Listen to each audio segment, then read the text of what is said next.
Hello everybody and welcome to RaceDepartment's RDLMS round 4 here. The fun begins already here at simrace.tv, and of course if you are such as someone to knock on my door now, pee on, right. Yeah, welcome. My name is Simon Smith. I'll be taking you through the next 8 hours, but I never do this alone, or at least not that for 8 hours. I have with me Joakim Skalstad. Say hello, Joakim. Unmute the mic. Hello. Also, we have in the house Roy Magnus. Hello. Woohoo. Jose Estrada. Hello. And of course, George Talbot. Hello. How are we all doing this evening, or afternoon, or morning, or whatever we're in?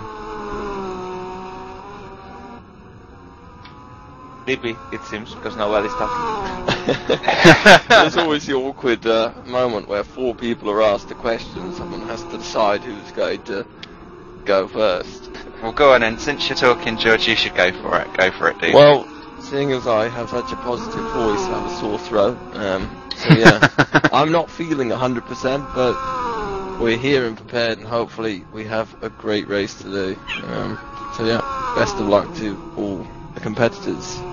Absolutely, I echo that one. So, Roy, what do you think of this Road Atlanta circuit? Well, I haven't been able to pull a single lap around the circuit without facing the wrong way at some point, so I didn't like it. That's why I also stepped out of the car for the race and let the rest of the guys on the team take the run. And well, the new driver, pt1 in the car, he has put the car in pole position, so I can't be upset with that. No, pole is better than facing wrong way, I must admit. So that's good. Any thoughts on the track, Joakim? Well, as I know, I like the track, but I've only driven it in other games, so with these cars and these drivers, I'm not sure how it will go, but it's pretty interesting. So I've just put up the current standings on the broadcast, and as you can see, newcomers to P1 class, P2 winners at Daytona, GT Omega. Jack Keithley has put it on pole in P1 with a 105.674. P2 enders beats him today. He's second in the Atlantic Racing Team P1 number 8 car, just 85 hundredths of a second off Jack Keithley's time. Stefan Miel for Team RC is third in P1. In P2, as Roy said, pt1 for RMI Motorsport has put it on pole with a 108.250. Second in P2 is Chris Jack for the Black Rebels. A little bit behind, about 6/10 behind the RMI Porsche on pole. And third in P2 is Tams International. So quite a turnaround for them after their epic journey. I think it's fair to say at Daytona. So, good comeback for them. We're just waiting for GT2 qualifying to finish, and then we'll update you on the standings with that. Yep, and they're just going around doing their laparoos now. The race is due to get going not too far after 12 o'clock, which is going to be for 8 hours. So, are we running into the night of this as well?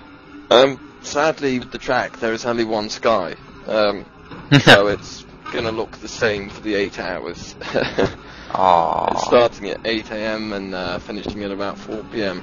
So I really wanted it to be a day-night race, but sadly we couldn't make it happen. And it's probably a bit safer as well, with this track being so short, with 40 plus cars on track. Definitely, I was going to comment on the fact that it's actually quite a shorty one. So, a couple of other things that have been decided as well. There's obviously on the RD forums, no overtaking whatsoever through the S's. Yep, that's just towards the end of Sector 1, just before Turn 5, the uphill left-hander. It's pretty much a a one-line section of the track, and you'd have to be pretty mental to try and pull an overtake move there. And so we don't want anyone taking anyone else out, because that is the big no-no in endurance racing, to take someone out, and it's through no fault of their own. That's really not fair on teams that have practiced. So, yeah. Okay. So, has anyone got their eye on anyone particular today? I think the battle in P1 has to be the most competitive one that we've probably seen for a while, even though qualifying times aren't as close as I thought they would be, but in practice their race pace is very similar. But of course, with 42 cars on track, they're going to find it very, very difficult getting a decent lap time, so it's all going to be about managing the traffic, who takes the risks, and who plays it safe. So yeah, I'm guessing there's 4 to 5 teams in P1 that will all be thinking they have a good chance of winning today. Okay. What about you, Roy? Anyone you're looking for out? Well, I haven't really given that much thought, really. But I just want to say now the qualifying session is over for the GT2s as well, and Wilfred van der Brink has taken the pole. Cool. Vladislav Bulaga is in second for Team SI Motorsport, and Richard Blocker for the Rare Endurance team in third. And if I'm not mistaken, the time difference between the second position and fourth position car in the GT2 category was somewhere along the lines of 1500ths of a second or something like that. So looking to be quite tough, that battle as well. Awesome. So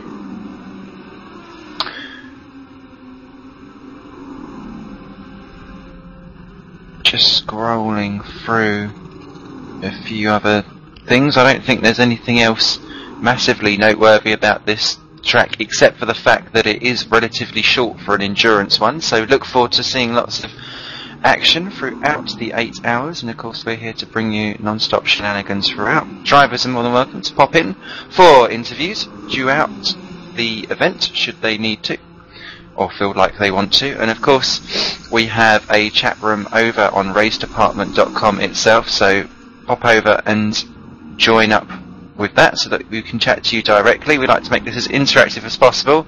Plus we have the thread in the RDLMS forum over at Race Department itself. Pop a post in there, let us know how you're getting on. We're all desperate to know. And if in doubt, we can spread the love on Facebook as well, because, well, nothing else really does it better than spreading love on Facebook. So we can come and have I'll make a little post on my Facebook, and since most of the drivers are friends with me on there, and if you're not, you should be.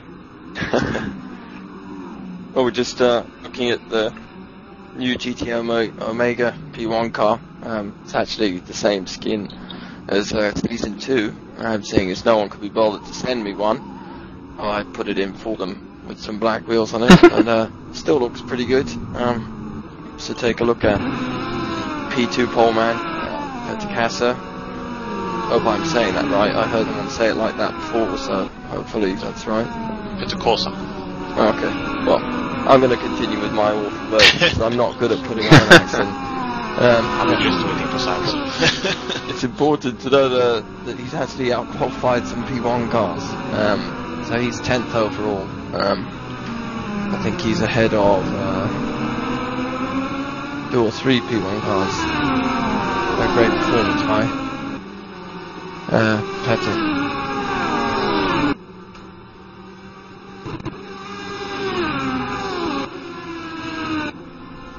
We'll also take a look now at newcomers to the series. I believe they may have taken part in a race or two in Season 1 or Season 2. But yeah, they're driving this quite tidy looking Porsche 997. If I can find their name.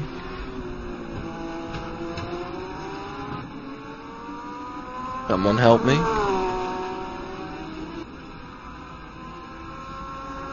have they gone? There they are, Team SI Motorsport or Sim Motorsport. I don't know if that's a M that's supposed to be used twice, but yeah. Newcomers today in Season 3. They've qualified quite high up, they're looking quite fast, so looks like we're going to have a promising performance by them today. That car looks great.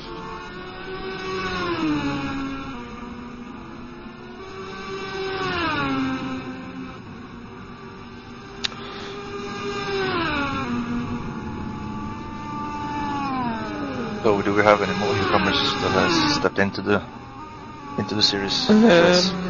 Off the top of my head, I don't think so. Tams International are back in for round 4 because they're a substitute for a team. I'm just going to go and double check. I really should know these things when I'm running the series. That's why I asked you. But we've also got Plan B. Yeah, that's it. Silly me. Who actually got disqualified in qualifying. Not quite sure what that person's up to. Let me see if I can find what number they are. There they are, they're 22 overall. Oh, someone's already beaten me too. Well, there they are. Yeah, also in a nice looking car, green and white as well. Some gold on it. They've been waiting quite a long time to get into the series. But GT2 tends to be the most reliable teams, as they've been showing up nearly every single week, so not many spaces have become available in GT2. But yeah, they grabbed opportunity, and I think they're hoping to be in for round 5 as well. So yeah, best of luck to them today on their debut in the RDLMS. Indeed. And well, there is quite a long waiting list for the GT2 category as well, isn't it? Yeah, there's quite a few teams on there. We're waiting to get in. Shame that we couldn't have the panels today. I know that Bram wanted to drive, but I don't think they could quite get a team ready. What would people do if they wanted to sign up for the waiting list? You'd have to head over to obviously to the RDLMS forum at RaceDepartment, have a read of the info and introduction thread, see if the series is for you. Obviously there's only one more round of this 5-round series, which is Le Mans, but you never know if the sport's going to become available. 12 hours! And yeah, just send me or Yuri a private message with the team name, the class, preference, a little bit of information about yourselves, and we can get you on the reserve list.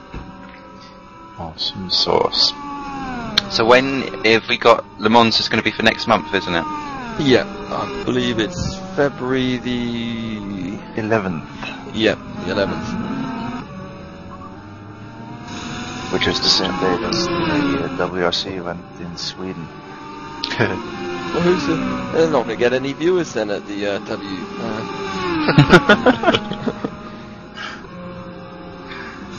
They're going to have to reschedule that one. Wow. I'll tell you what, I nearly had to reschedule. Sorry I was away for a couple of minutes there. Someone was really bashing down my front door, and I thought, oh god, there must be some kind of emergency going on. It's only someone canvassing for the Labour government. I told them exactly where to go. It's like, really? May I guess that it's warm where you told them to go? It was. I told them that Sun Factor Block 50 probably wouldn't do it. Stefan did actually have a spin on the screen there for the Plan B endurance team. Loving the green lights on that car. Green lights? When he flashed his lights, they looked green. They look yellow to me. Okay. Maybe I've just discovered I'm colourblind.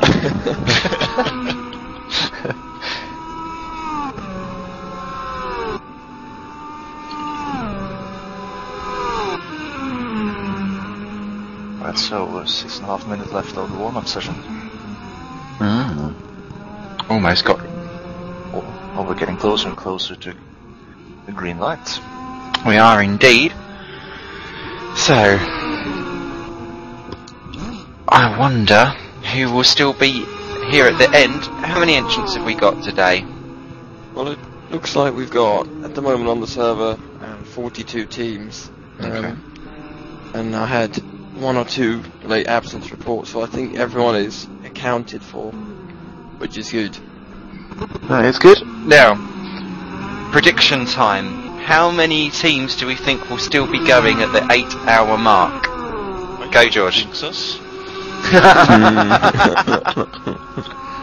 Joakim. Go, George. What's your number? We're going to be ambitious, and I'm going to go for 28. That's such a league runner number. Roy? Well, I was going to guess 30, but that's with George saying 28. 32 though. Ooh. I don't see how he's saying 28 to send you up to 32, but... Well, because 30 is such a round number, you have to be specific, you know. Joakim? Considering the track is so short and there's so many cars, I'm thinking 25.2. Jesus. Oh, as Roy Schroten. Going backwards. Interesting way of going round the S's, it must be said. If that is the S's, it looks suspiciously like it. Yeah, that's a look at the replay. Tried to have a Petter Corsa as well. Oh, and just lost it. Oh, that's a hard whack to the barrier. I'm surprised that the car's still going. It looked like it lost a piece of the bodywork, so... Yeah, there we go. Yeah. Spoke too soon. Thankfully it's just a warm-up. Yeah. But what's happening with the chat box? Since we are on channel 1, we don't have the usual chat box. I think there's a dedicated admin team working very hard as we speak to try and organise something at RaceDepartment so that we can have some chat and video in the forum. Ah, Yeah. beautiful. Hopefully we'll get that going, because at the moment it only looks like Joakim and myself are in the chat room. So That's lovely. it is. Pass me the salad.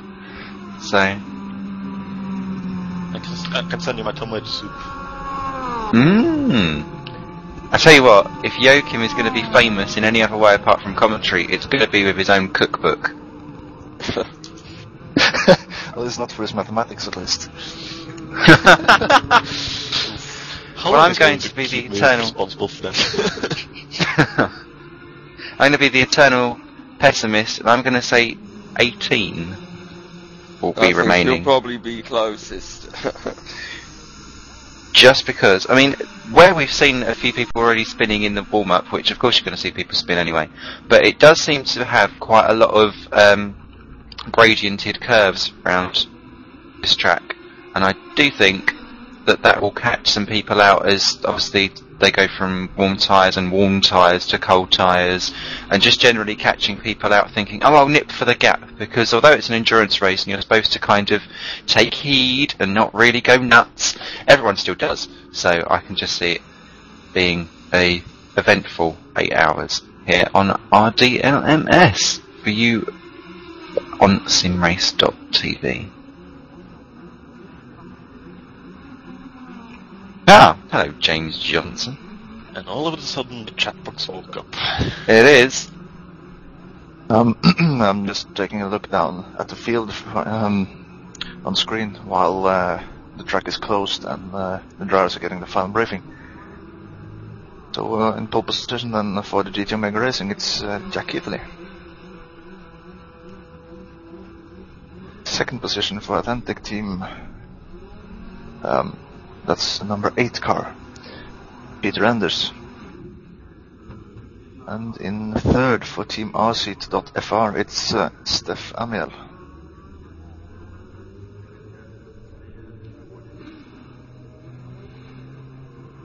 In fourth position for O5 Motorsport, it's Jan Larsen. Fifth for Satellite Racing, it's Mike Smolczewski. I did the opening honors last time around as well. Sixth position overall, it's what is it? Benz Kozak, is it? Yeah, I think so. or something mighty close. For the Hell Racing Team Hungary. Well, and I'm being thick. This is of course how they done now in the warm-up session. Oh well, we'll get at least get a nice look at the cars. Sexy they are too. My brain isn't connected today. They either. Chris Jack is doing the opening honors for the Black Rebels in the P2.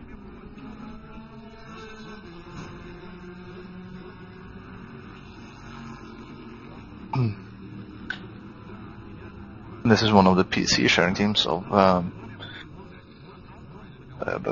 Gary Elm and Martin Belgin. The 1066 Racing Audi R10.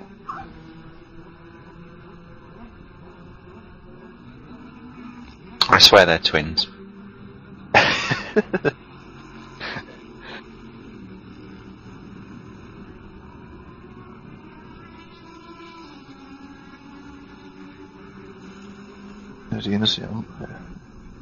Rinus Janssens is taking the rare Endurance P1 car from the start. Ooh, and the clock is ticked down to 0, so we are getting pretty close.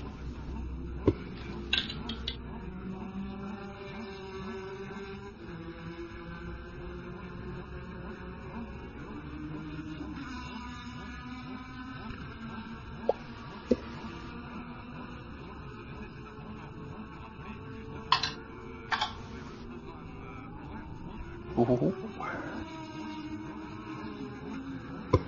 Oh, that's the wrong button. Fat fingers. So we're just moving towards the end of the briefing, and there you can see, with the qualifying times now appearing on your Screedle Deedle. So I was just asking in the chat room, no, there is no Backmarker Brigade here today. I decided I don't think that we really deserve a place on the grid, to be fair, so there are no purple snails here. But what we shall do is we shall have a couple of... Oh, did I see Marie Sondag in there? Yes, I do. Oh, bless. Yes, we shall do some formation laps, and then eventually we will have the green light to go, but the clock starts ticking now, so Jack Keithley will leave them round. I'll be looking forward to seeing exactly how this all unfolds. We do have live timing for this event, and I shall seek it out soon, so that I can be a little bit more help in the broadcast.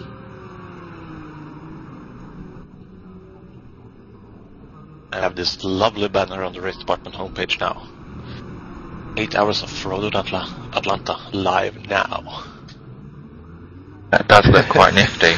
It's the 8 hours of Road Atlanta. Hey, it's me. I've just been woke for an hour or so.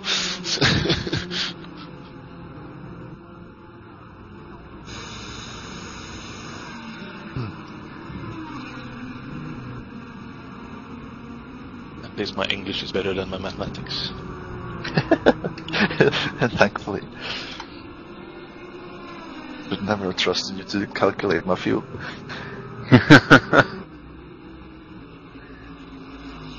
Okay, so we're heading down the back straight now.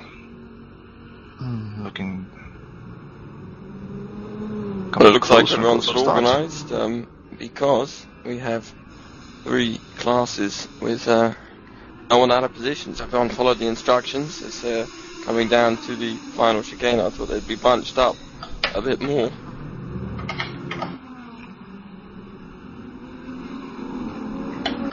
As Jack Keithley puts a hammer down to start the 8 hours of Road Atlanta round 4 with the RDLMS. That's an excellent start. Is under a hell of a lot of pressure there, so he goes side by side into turn 1. Stefan Miel trying to get past him early on. All these two battling massively, and Round 2, Road America.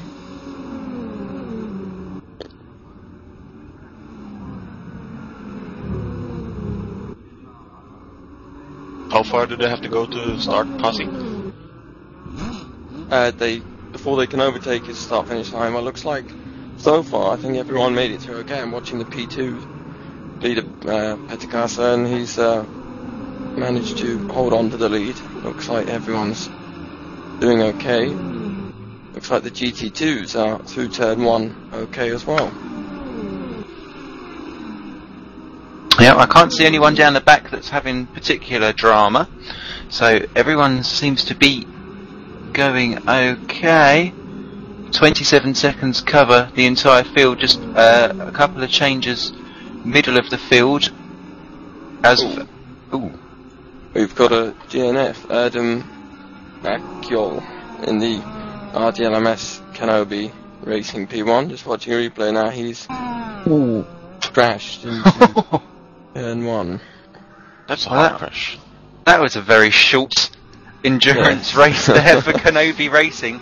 Not had too much luck. I remember them DNFing, I think it was last time out as well. So Kenobi, they're not having a grand day of it all.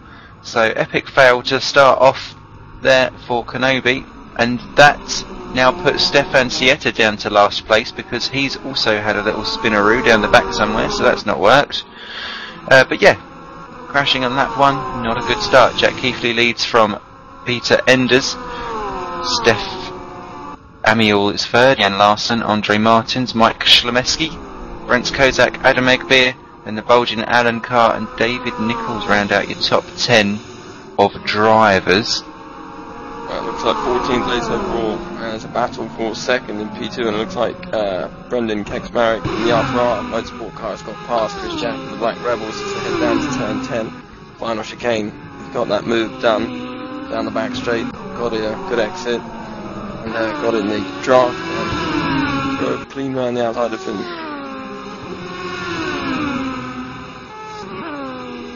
Good move indeed. It's quite unusual actually to see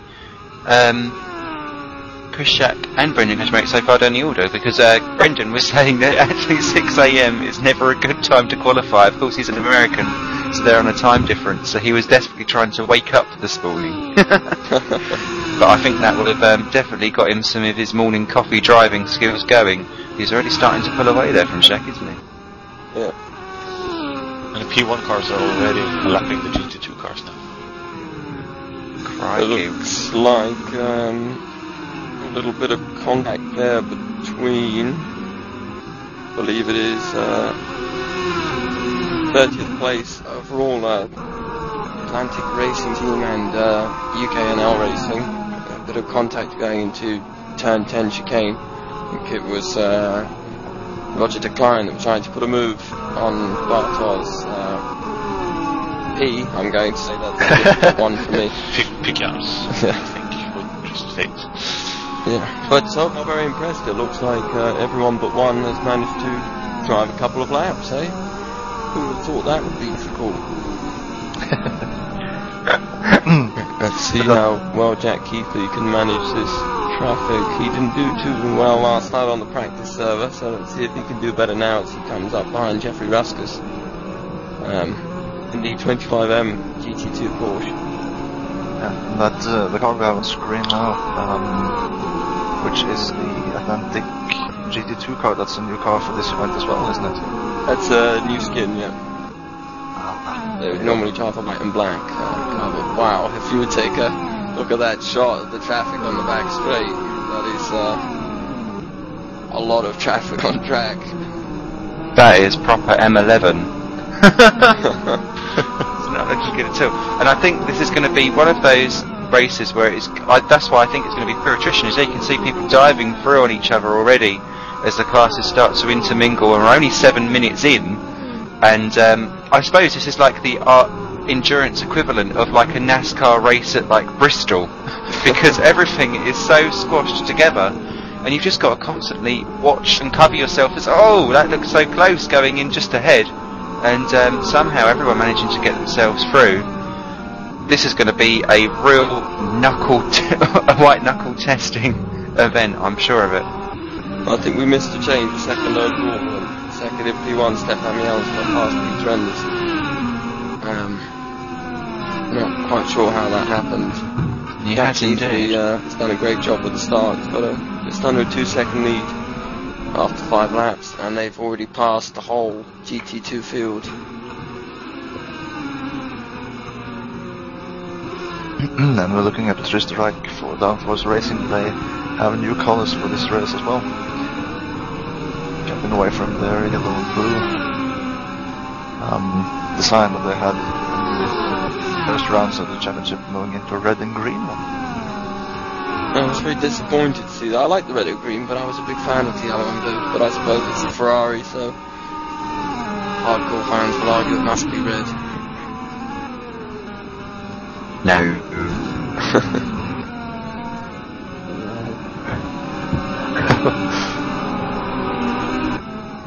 So close. Still just the one retirement so far. The GT2 class has still got Wilfried Van Brink leading from Vladislav. Lost him on the screen now. Oh, there he is. Berlaka, and then Rene Hudger is still in third in that class. All of them have been lapped already. Change of position going on for 11th and 12th there. Bolgen and Allen just passing Rinus Janssen for a P1 categories. And Petr Kaza is now all over the back of Janssen as well for 12th and 13th. So that could be a good little battle, because that's P1 versus P2. And P2 cars of Kaza does seem to be quite feisty indeed, although it's just dropped ever so slightly behind now. Oh, there's contact. It looks like we've got 3 cars. That looks like it's the Schroten P2 car, one of the LSD GT2 cars, and the SRS, I believe, P2. Let me see if I can get a replay of that. That kind of looked like a puncture on the Schroten car, yes. Well, it looks like Samuel Eilinen has gone past... I think that's Mr. Roy Schroten causing that one. He's 2 P2 cars ahead of him. The Simco and the SRS car are fighting each other through one of the right-handers. And he sort of places himself down the inside and can't stop the car and smashes into Samuel. And the LSE Porsche has got absolutely nowhere to go. Bit of damage going on there with some of the cars. Now I found that actually for drivers, I mean, as you see straight in there, lights flashing, trying to stay out of everyone's way and trying not to go off the track, completely cutting the corner there. But yeah, the entrance to the pit here, a little bit tricky to get right, isn't it? If there's other traffic about. Yeah, definitely. If someone's trying to pass you, if you're a GT car and you want to go in the pits and a P1 or a P2 tries to pass you, it's very, very tight to get across the track in time. That was a replay. Okay. Emily Lenonen has been one of the... those are the 2 cars that were involved in the incident just previously. So that Samuel is going to the back of the LSD Porsche. Yeah. Bit silly, because that was the S's, and we've already been told that that is a Liga Bulls, so not good at all there. And that's a little bit more like how you'd ask someone. So we're learning. We're 12 minutes in already. The field is getting into its stride, and everyone up to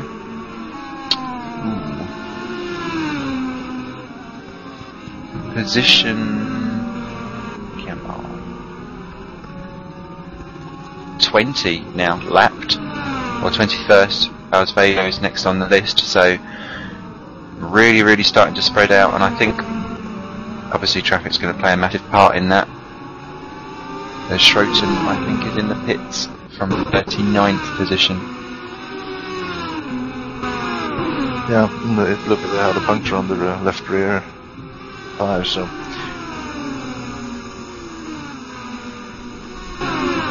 If I'm correct, when it's not allowed at all to pass an SS, not even catching on traffic? No. Because I just watched Magnus Dahlgren pass a GT2 car. Yes, it is the very final bit just before turn 5. It's not all of sort of twisty second. Someone not quite on the black stuff, was it, in the background? I don't know, getting going now. Just saw a position change. Jeffrey Ruskus just overtook Richard Blocker for 27th and 28th position, both in GT2 class. So they've just sorted themselves out, and it looks as though Blocker is about to be attacked by Picage. And that's him pulling out. Is he going to have a go? I'm not even going to attempt that name, I think, from now on. But yeah, Richard Blocker now really being under attack there. Managing to cut off the line quite nicely. A lot of these corners don't have names, so it does make it a little bit difficult to try and distinguish one from the other. But he's just about to hold off from Bartos there. So it's going to be so hard for the GT2 cars to really have really big battles, because not only have they got to look out for each other, they're obviously looking out for all these cars blasting through, so you've got to have eyes in the back of your head in all different angles. That's another person up on the grass, I could just see up ahead. It does appear that they've all got through. Okay, but yeah, Blocker saved for another day, someone else off there on the right hand side, I thought. And Blocker got quite good help from the traffic. That move. Swings and roundabouts, really, isn't it, when how the traffic all plays into a part. I'm going to bang on about traffic quite often because it really is a big part, I think, of today's race.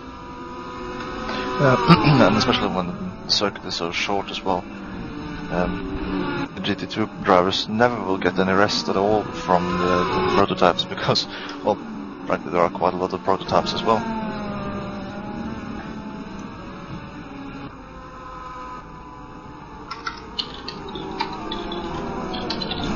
As we are watching Mike Smolczewski in 5th position.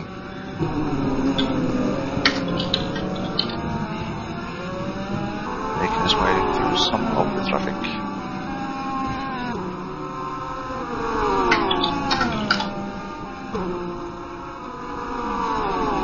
Okay.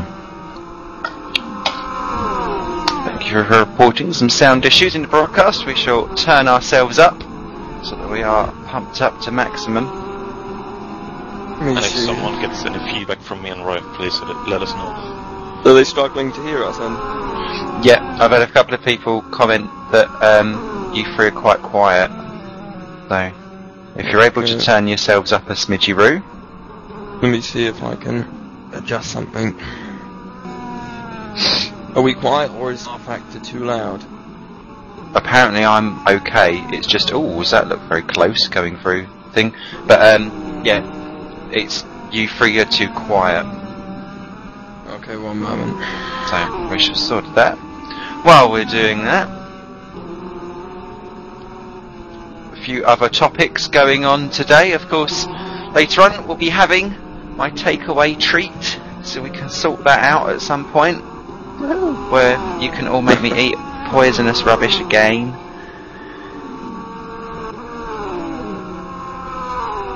I'd like to know what everyone's favourite sim racing track would be. I'm going to do some open questions that are actually sim racing related, and of course, for people that have tried the R Factor 2 beta, I'd love to know everyone's opinions on that. So I think that will keep us amused for the next 8 hours if there's ever a lull in action. Not that I think there will be, because everyone's so close and splattered on the circuit. So once things have quietened down and people have spread themselves out a bit, we can dive into those topics. And of course, if anyone else has any other topics they want to bring up, nails and lard. I don't think so, Brad. We've tried that one. That was bloody gross. Yeah, anyone else got any topics they want to bring up? Give it a go. Okay, well, I've tried to adjust the volume. I don't know if that's any better. People scream and shout if it's worse or better. Sounds like a sheep. Snails and toothpaste. No. So is that Shlemeski now actually closing down? Okay. I think cameraman extraordinaire Simon Mello is just going to come in. Who's that off into the kitty litter?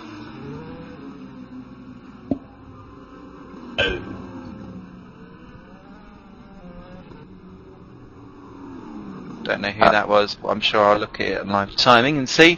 Stefan Amil has just done the fastest sector 3 so far this race, so he's obviously setting about trying to close in Jack Keithley. The gap has gone down to 2.2 seconds, so that is of interest. And Stefan Sieta is some 6 laps off the pace, and he's in the pits in 41st position, so he's obviously had a bit of a off-ski somewhere.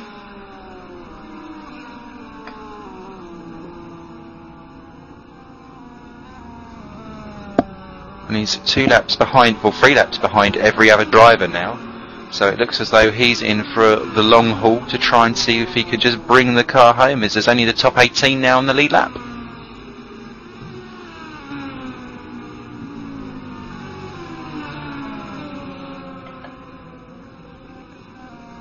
Okay, so I hope my microphone adjustment is working as well now. I can hear you louder. I hear you! Woo! Woo! I'm actually not sure how I adjust my microphone, so... You can be secret squirrel.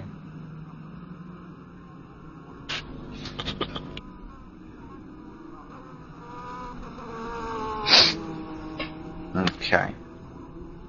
So, quick rundown of the order, because someone decided to leave it on Sieta in the pits. I think, yeah, we should pop out to someone else. Well, it looks like Stefan Mial, as you said, who did the fastest lap, is definitely easing into that initial lead that Jack Keithley had. It's going to be interesting to see if he can make a safe pass here. Definitely going to have to try and use the traffic, I think, to his advantage. Yeah, it's going to be interesting to see if he can make that stick and whether or not he can pull away or not if he does get past. Absolutely, I think, and look at this gaggle of cars that they're coming up to. The gap is just 7/10 of a second, and there's classes trying to overtake classes and lap other classes, and that car's getting very much in the way. As it's close. It's all getting so close, and that immediately then leaves a gap open there for Jack Keithley to just kind of cling on for a little bit longer in the lead. As what's the gap as we go through this time now? Down to just a 10. Keithley not feeling the need to go defensive into that corner too much, but it's so close between these guys. The Plan B Endurance GT2 car of Stefan Sieta has retired. That's a big shame for them on their debut. Waited a long time to get into the series, and yeah, I'm not quite sure what incident they were involved in. Here he comes! Stefan Mial has made the move stick. Beautiful overtake there. No contact, nice and clean. What can Jack Keithley do about it? They're coming up to traffic in front of them. Looks like that's the UKNL Porsche SR H Xeno Motorsport car. A lot of P2s in there as well. So it goes nearly 3 wide into turn 1. That's nuts. Bicycle provide me so much entertainment. Loving this as they all come slowly through. So now Stefan Mial now leads the P1 class, already up to 8/10 as he tries to negotiate the traffic up to a second now, and it's growing and growing. Jan Larsen is some 15 seconds further back. He's not really attacking these two at the moment. It's definitely a 2-horse race at the front at the 22-minute mark. And as once again, you can just see just how the traffic just to's and fro's the cars backwards and forth, and the gap just increases and shrinks like elastic bands as they go through. And it's hard to tell actually which car is officially faster, but it's going to be who's the most wily and who the luck falls on, really, to be fair, as they negotiate and yet another of the GGs. It looks like Peter Henderson's had some sort of issue with the number 8 Atlantic Racing Team car. He was third overall, he's dropped down to 6th, and that's allowed Mike Schmeleski, Andre Martin and Jan Larsen all to get past.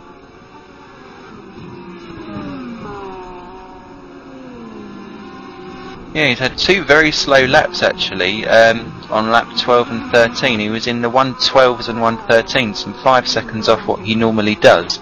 As Schlemeski has just got into 4th position, has it? Oh no, that's just me. He's into the wall. He's out off the track. Which position? 6. Incidents 1, yeah. Let's hit the replay. Oh, and he's lost it over the front. Ah! They schmacked it into the wall. Are we going down the Smolensk road again? Mulcheski. Mulcheski, not Schmalcheski. Oh, I don't know. Mulcheski. I thought it was Small-chesty. Yeah, that's close enough. I'll go for small-chesty. And we've lost David Reynolds as well. They're dropping like flies. I'm winning. So who is that that's gone then? That's that. the SRH Seno Motorsport P2 car. It is. Yeah, he's dropping down the order like a fly. But that is unfortunate there because they were running quite nicely in the top 20. It said that they'd had 25 incidents before they'd retired, so something tells me that the Zeno P2 car was in a little bit of its own dramas before that came to an end.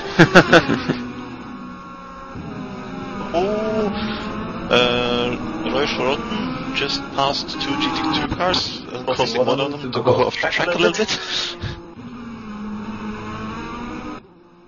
Sorry, I was on the replay there. And no, we couldn't get a replay of that. Of course.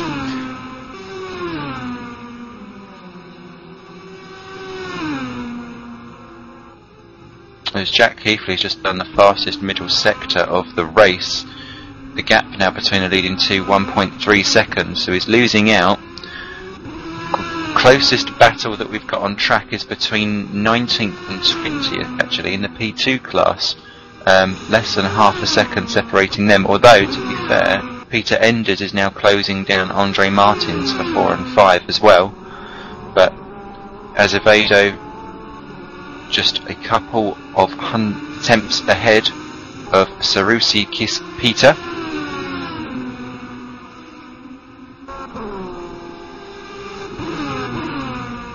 And that's probably because Azevedo done a 1:19 last time round. So he's obviously been in some trouble. As someone's dropping down the hills, Brendan Kazmarek in 15th position. He's lost 3 places in the last lap for the R4R Motorsport P2 car. I can't see that he's done something wrong. No. But Manuel Reyna, Chris Jack and Peter Kaza all got through. And it says Manuel Reyna has been through the pits. I'm not sure if that's true. And they got a stop and go penalty. Ah, okay. As Balaka? Oh no, don't mind me. I thought he said he was disqualified for a second there, but he's not. It's me being thick. Shout out to my Crashcast FM buddy, Maurice Sondag in 34th position. Go Sunday driver.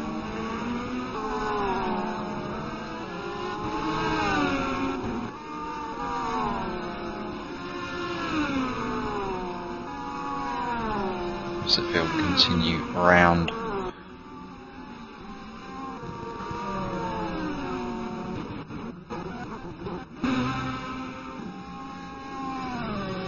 And there is Kazmarek up into 14th position, just going back through Chris Jack again. That was a good move up on the top of the hill.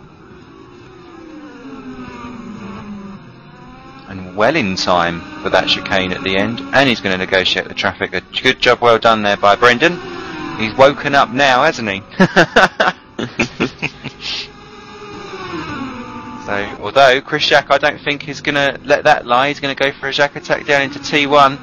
But nothing doing there. Look at the way how Kazmarek just has more flow around some of the corners. Able to push out wider and carry more top speed. Just got to make sure that he doesn't get too bulked by all of this traffic as they slip and slide their way through this tight and twisty circuit.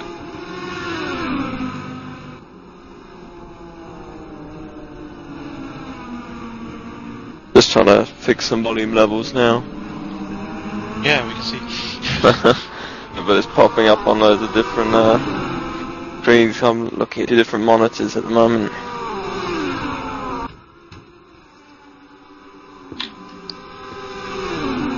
tried to adjust my microphone here on my computer, but it says I'm on full speed, full volume. So you're just gonna have to be louder then, aren't you? okay, You're gonna have to. Whoop, whoop.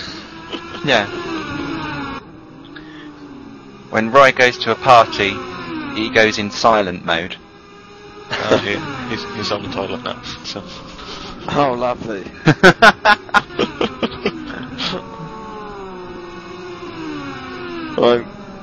I don't know if that's any better. I tried turning down R factor and a few other things, so hopefully it is better, but who knows.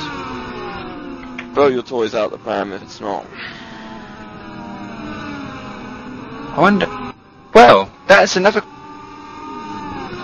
Our viewers, if you had a toy to throw out the pram, what toy would it be? Have we I'm not all sure. run out of things to talk about?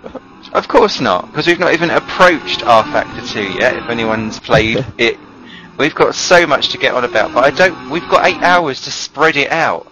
It's a bit like, you know, those TV serials where they have to do it as a two-parter.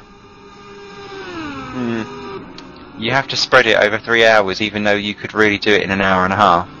Well, it looks like the Waterloo Racing GT2 Porsche just had a little excursion in the final chicane, turn 10. I believe they are 38th overall, second last. Or is that Georgius Davicus? Yep. Correct. Oh, Georgius. He That's makes gorgeous. me giggle. Gorgeous Georgius. Don't let me hear him. Don't let him hear me tell him that I scored him that. You're starting early this day. Yeah. Curious George. George's gorgeous. Curious George. I never saw that film.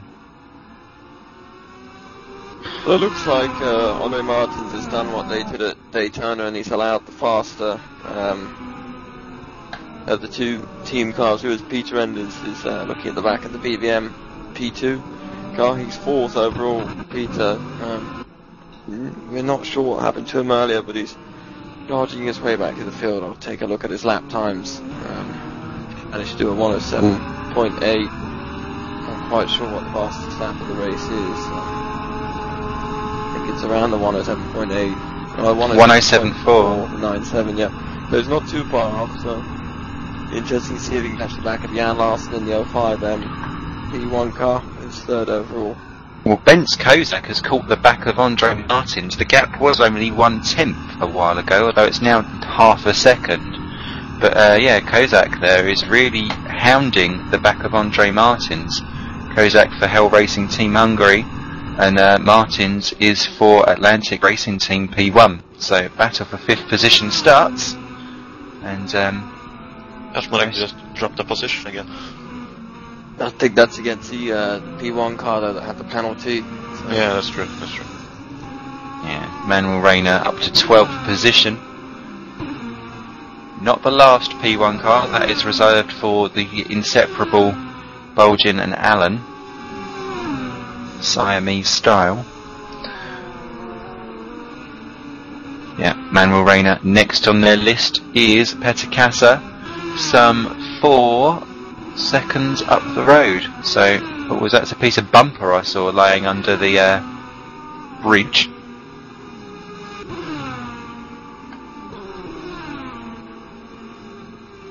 But no one in the pits, so obviously someone's decided to go minimal. Oh, I think we've just had a Project Gotham style wall smasher in one of the it's Cone Valinde in the one of the LSD cars. Position Sure what 39. number that is. Yep, 39 overall. Yeah, there's some damage to the front right of that. He hit the wall pretty hard as he ran out wide through turn 5 and smashed into the outside wall. I'm guessing there's quite a lot of suspension damage on that. Now, of course, the ISD Racing GT2 team not having a good run of it. They're last at the moment, and whether or not they'll be able to keep going, dependent on their damage, is another matter.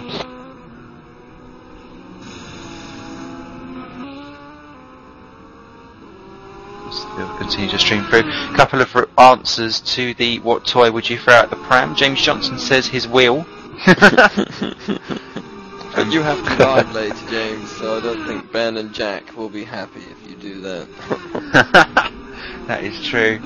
And but let me know when you are going to throw it out, and I'll come with a basket and stand outside your window.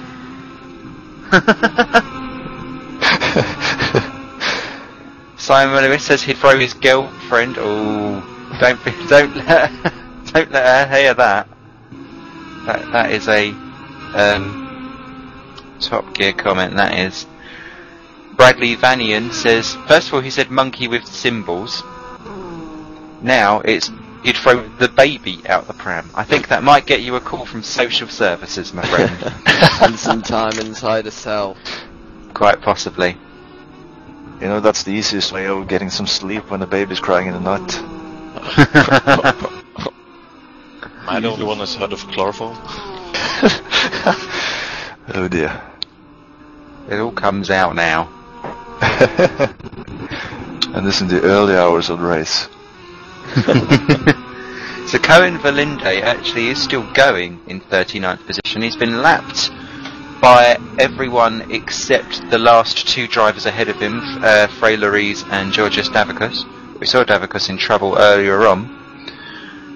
Quick run through of the top 5 of each class. P1 we've got Stefan Mill for Team RCET.FR leading the P1 teams. Second in the P1 class is Jack Keithley for GT Omega Racing. Just 2.3 seconds behind. Jan Larson is third for 05 Motorsports P1, some half second further behind Keithley, so it really has become a 2-horse race between this to start off with. Peter Enders is fourth in the P1 class for Atlantic Racing Team P1, and he's got an 8-second gap now over Andre Martins, who is fifth in the P1 category, still holding off Bence Kozak, but the gap's now 3 seconds for him. Then leading the P2 class down in 10th position, Petr Kaza is leading for RMI Motorsports in the P2 class in P10. And second overall in the P2 class, only just, is Chris Shack for the Black Rebels in P2. He's 13th overall. 14th, just 3 seconds behind him for R4R Motorsports, is Brendan Kazmarek. So running quite nicely there. He's got Brendan had a spin not so long ago, a couple of laps ago. Ooh. Don't fall asleep, Brendan. It's now breakfast time. Wake up. Fourth in the P2 class is Attila Kiss for Simco Hungary. He's in 15th position, some 4.3 seconds now behind Brendan Kazmarek. And rounding out fifth in the BVM P2 class in 16th position is Ross McGregor, 24 seconds behind Attila Kiss. They're not doing a bad job at all there. The GT2 classes are being led in 24th position overall by Wilfried van Brink. And he is almost a lap behind Roy Schroten, the next person ahead in the P2 class. So they're really now starting to fall behind, as expected. Second in GT2 class is René Houtkerp for Simrace Netherlands. SRVN. Yeah. He's driving his lights on. Is he? It's not dark, René. Eat some carrots. Third is Vladislav Berlaka for Sim Motorsport GT2. It's a very strong debut. Jeffrey Rufkus is fourth for GT2 in 25 Motorsport GT2. And Roger de Cleon for UKNL Racing GT2 is 28th, and he's 5th overall in the GT2 class. Still 39 runners and riders remaining. The 3 retirements were out quite early on, must be said, especially on lap 1. That was not good for Kenobi. Never mind. Everyone else still keeps on trucking. Closest battle I can see on track is currently between Kazmarek and Kiss for 14th and 15th position, and is that a switcheroo for position I can see going on? I think... Oh, it is. Yeah, it round is. the outside. Is Is he going to cut gonna? back? He's going for the switcheroo, back He's through. taking it back. Oh, but this isn't over. And that is proper Lavaggi blocking going on as they go into turn 1. Loving that. Who's that taking a mowing of the lawn in the background? Oh, is he going to go up the track? In reverse! I think that was. It was spinning. But he was spinning back onto the track. I was getting very worried there for the SRS racing car. On the replay. Ooh, just gets a twitch, and that's quite a big impact. So it's going to be quite a bit of suspension damage on that. I'm probably going to want to go back and fix the red damage and then do a driver swap. Yeah, that's not good. Not good at all. But at least he's got going again. That's the name of the game. Bring it home regardless of how wrecked and stuffed up it is. And so we all march on. 40 minutes almost gone now. Should we go for an onboard lap with the leaders? Just want to let everyone know the test server will be made available in the next few minutes, so you can go on there and practice before you do your stints. Also, people sending in reports want me to look at incidents. Sadly, I'm getting quite a lot of lag, so when I press the replay button, I can't see anything. So all reports are going to have to be sent in at the end of the race unless I see it live. So apologies for that. You actually have to write something down for me. What? Your telekinesis isn't good enough? There's Jack Keithley, he's just done the fastest first and second sectors right behind there, and fastest lap went to Emil, straight away taken away by Jack Keithley. 6 tenths is the gap behind them. We're on board with Steph Emil, so we will see if Jack Keithley does go sailing past. But this is how busy a lap round the Road Atlanta circuit is, and well, as you can see, not allowed to really do much through the S's. Ooh, having to duck and dive your way through. It's almost like a day at Zumba class with fat people. You've just got to dodge whatever's flown in your direction. Up the hill we go. Jack Keithley there, lost out in the first sector, but he's caught back up again as we go through sector 2. The gap now 3 tenths behind. I'm sure if we see him sailing through it would be now, but he's not going to. Emil there bounces across both of the curbs of the chicane lovingly, caressing each and every apex as he goes, and steams past the GT2 car there for another lap around the Road Atlanta circuit. That's how you do it. Only thing is, Keithley's doing it, well, he's not doing it quicker that time round, but he's done it quicker. The gap now 4 tenths, and they're just shadowing each other, aren't they? It's a fascinating battle to watch. Okay, the test server should be live now, so you can go on and practice there if you want. And I think it is time for me to go and have a cup of tea, so I will be back. And a lem sip. Let's look at this as they come through tons and tons of traffic. Keithley's trying to find the right way to get round Steph Emil. This is the battle for the overall lead of the race as they come siving their way through traffic after traffic after traffic. Who they've got next, though, he's going to block him in behind the GT2, and that's good, aggressive. Yeah, and it's what you've got to do to basically keep them behind, because otherwise you'll end up boxed in and out foxed, won't you? Yeah, that's going past the SC Motorsport car of Megmer, and look at this. You've got 2 cars in between himself and Keithley. Now we got a lap. And the thing is that if you can get cars obviously between you before you start hitting the S's, you're not allowed to pass through here. So the GT2s are going to just hold you up slightly as you filter your way through. Looking good. Oh, but he's got nowhere to go as he's completely boxed in as everyone tries to filter their way through. So busy, and all of a sudden Keithley's right up back behind him again because he didn't utilise the traffic because he had nowhere to go. 21st position, Ricardo Azevedo is stuck somewhere. Oh no, That was me lagging, don't mind me. But he has dropped lots of positions, so I'm not quite sure what's going on there. That's the Thames International car as well. Oh, is it Thames? Oh dear. Oh, Thames International, they don't do things by halves, do they?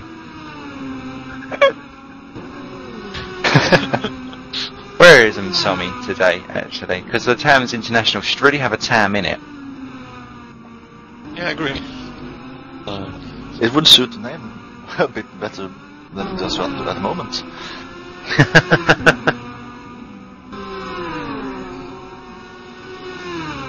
So, have you guys played R Factor 2 yet? Well, I have got it installed, but I haven't tried it yet, because I am about to format my system and install Windows 7. Mm-hmm. So I'm waiting until I've got that up and running. I haven't got it yet. I haven't either, so that's that topic over. Yeah. I'm broke, so I can't buy it yet. No. So, James Johnson, well, if you have got it, James Johnson, you're more than welcome to pop in later to give your opinions of it in the chat, in the broadcast. So, now. Or, yeah, pop in now. I fancy making myself a sarnie. Oh, he's on his way. Choice. He's on his way. Simon, yeah, pop in too. Let's have a free-for-all. Because it's one of those things, and I think the problem is that everyone is so used now to R Factor. It's like, you know, when you like go to family dinners and there are things about it you don't like, but you love them anyway, like disconnections when you drive a swap. Everyone knows that it's part and parcel of the game, but you embrace it for its flaws because we've all become so used to it. As we're just watching third position Leanne Larson there. Jack Keithley once again just 2 tenths behind Stefan Mill for the lead, so I'll keep a beady eye on that one just to see whether he's going to sneaky back through again. Just look at that, This that's very close. is all over the rear end of Jan Larsen. Oh, he is, yeah. Simon. Oh, Yeah, we have this new thing going this race. what are we doing? Yeah, whenever you hear this noise, this sound, someone is in the chat, in the broadcast with us. Ah! So. Enter! Who have we got in the broadcast booth as Peter Enders molests the back of Jan Larsen's rear wing, but he's got nowhere to go this time through. Oh, and that's a clever use of a back marker to get a little bit of a gap there. Well done, Jan. Who have we got? Reveal yourself. Me, James Johnson. Hello, James. How are you doing? Doing fine. Good. So, you owned up to it. You've got... Oh, who's off there? That's a Scroton car was spinning in the background. I'll tell you what, Scroton is making a balls up of it.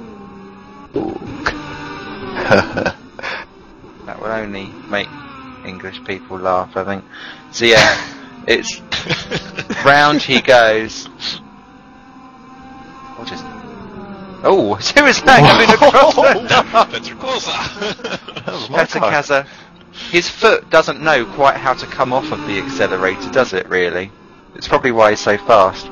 But yeah, so after that heart-stopping moment, and we're just getting going again, and that has actually broken up the battle a little bit between Larsen and Enders, because there's a few back markers in between them now. Keithley is back ahead of Stefan Mill. Yay! For the lead. The gap's 2 seconds, so obviously he's decided to floor it. James, you owned up to having R Factor 2. Yes, What's I your did. opinions? Do tell. I'm thoroughly enjoying it. I like the Yeah. new weather, and especially like the Formula cars, 1966 era, from especially around Spa. Very long track. Okay. But I can actually run it alright, so yeah, I'm thoroughly enjoying it. Do you need a big step up of like a PC2 run R Factor 2? I wouldn't, well, probably at the moment, because it's not optimized, but once they optimize it, it'll probably be a lot better. Okay. Any particular bugs or worries or anything that you've come across that you just think, actually no? Like cars driving upside down or something? Only in the Formula cars when you get a bit too close to the rear end when you're slipstreaming, you can actually kind of flip the car. Well, yeah, off the back. Okay. Just catch the rear end of the exhaust pipe, and then you just.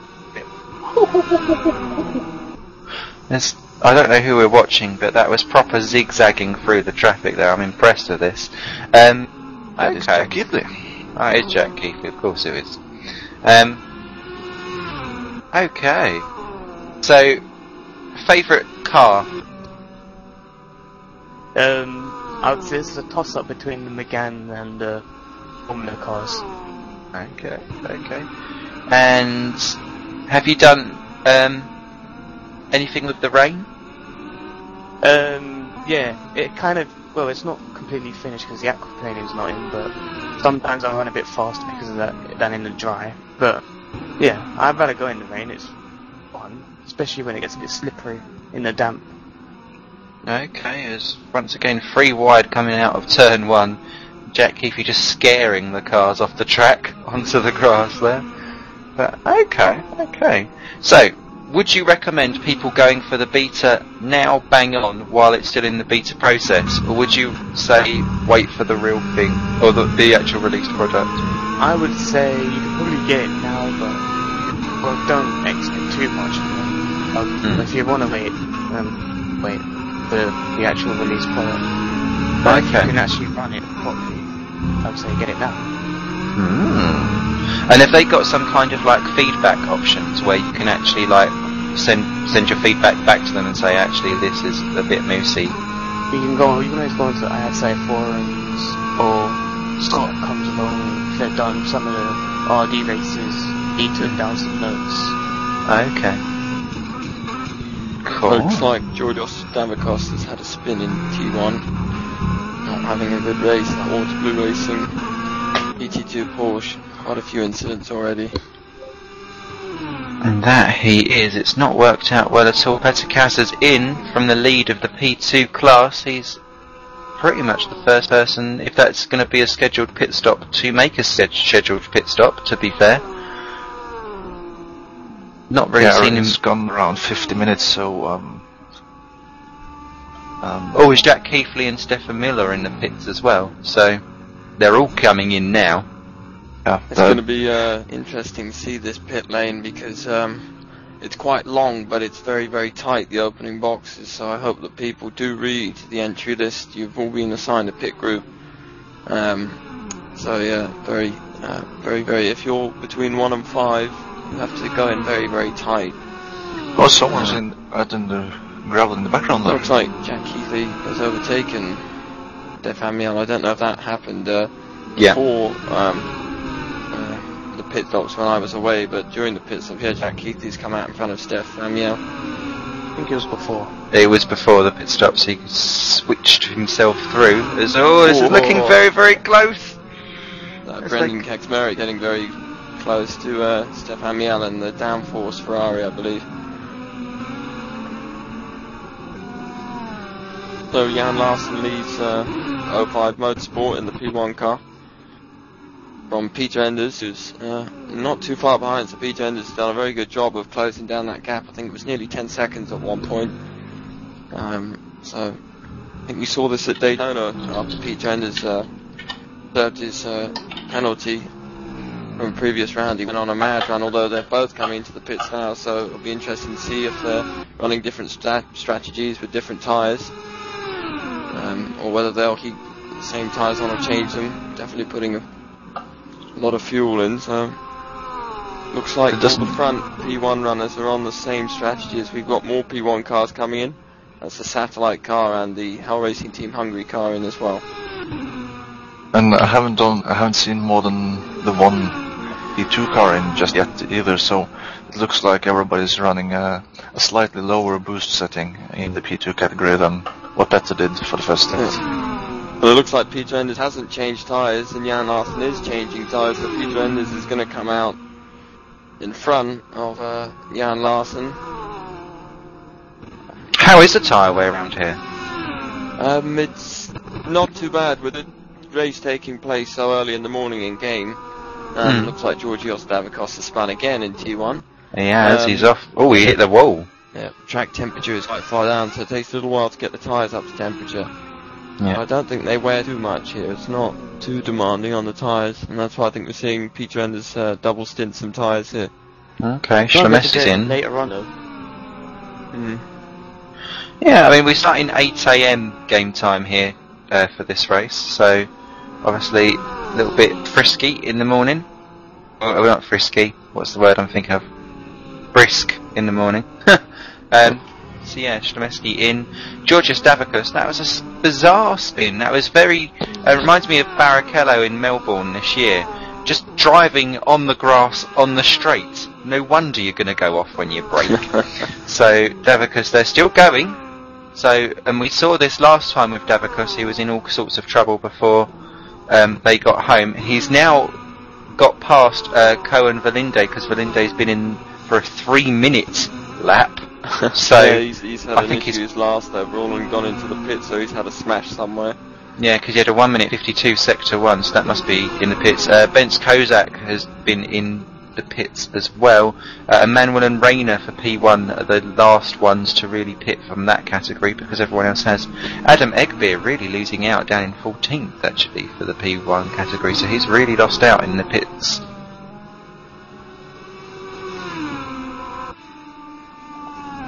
So, who was that escaping? I think that was James. Thank you very much, James, there for your... But Andre Martins was the race leader in the pits. Jack Heathley's just come down the straight and just regained the lead. Doesn't look like Andre Martins is changing tyres either, so both Atlantic cars on a different strategy to some of the other teams.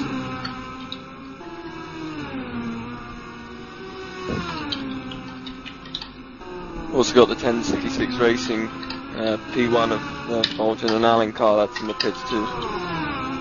As well as Brendan Kaczmarek for the R4R Motorsport team.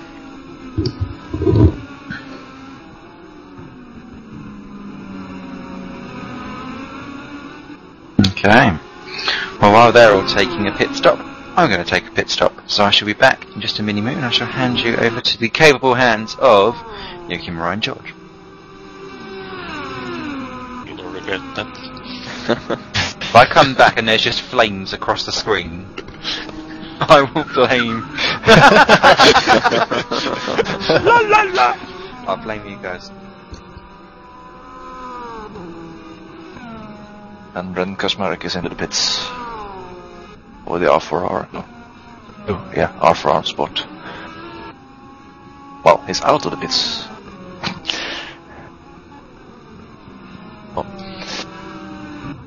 Down to 6th in the P2 category, but still it hasn't played out. Just put the current standings up. It's all a bit out of sync at the moment with all the pit stops taking place now. GT2s we'll probably be expecting in about 15 to 20 minutes, those that are running a full tank. But we're coming up to the hour mark, just 4 minutes to go till we get to the hour mark, and we've lost 3 runners. That's not too bad at all. I was expecting more, but the start was very, very clean from all the classes. The class leaders all drove excellent formation laps. So far, so good. Everyone doing a pretty good job.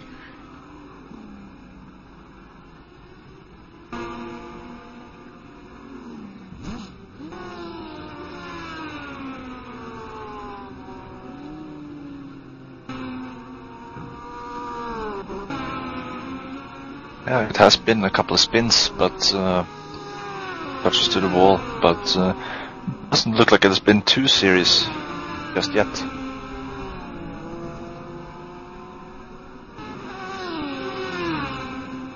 Trying to remember all the buttons for the TV overlays.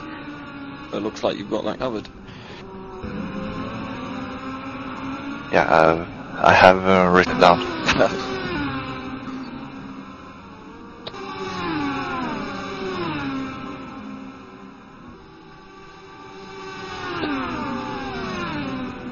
Let's see, let's take an onboard lap with Carl Middleton, for instance, the spiker.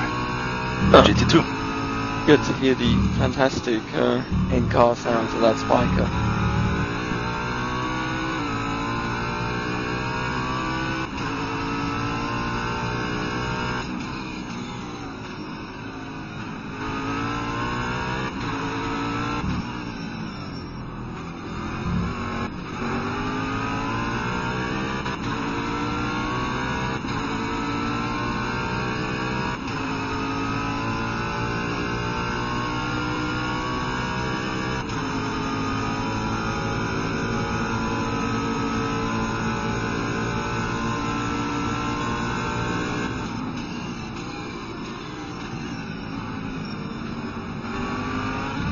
I'm just going to go and have a quick update with my team, so I'll be back in a few minutes.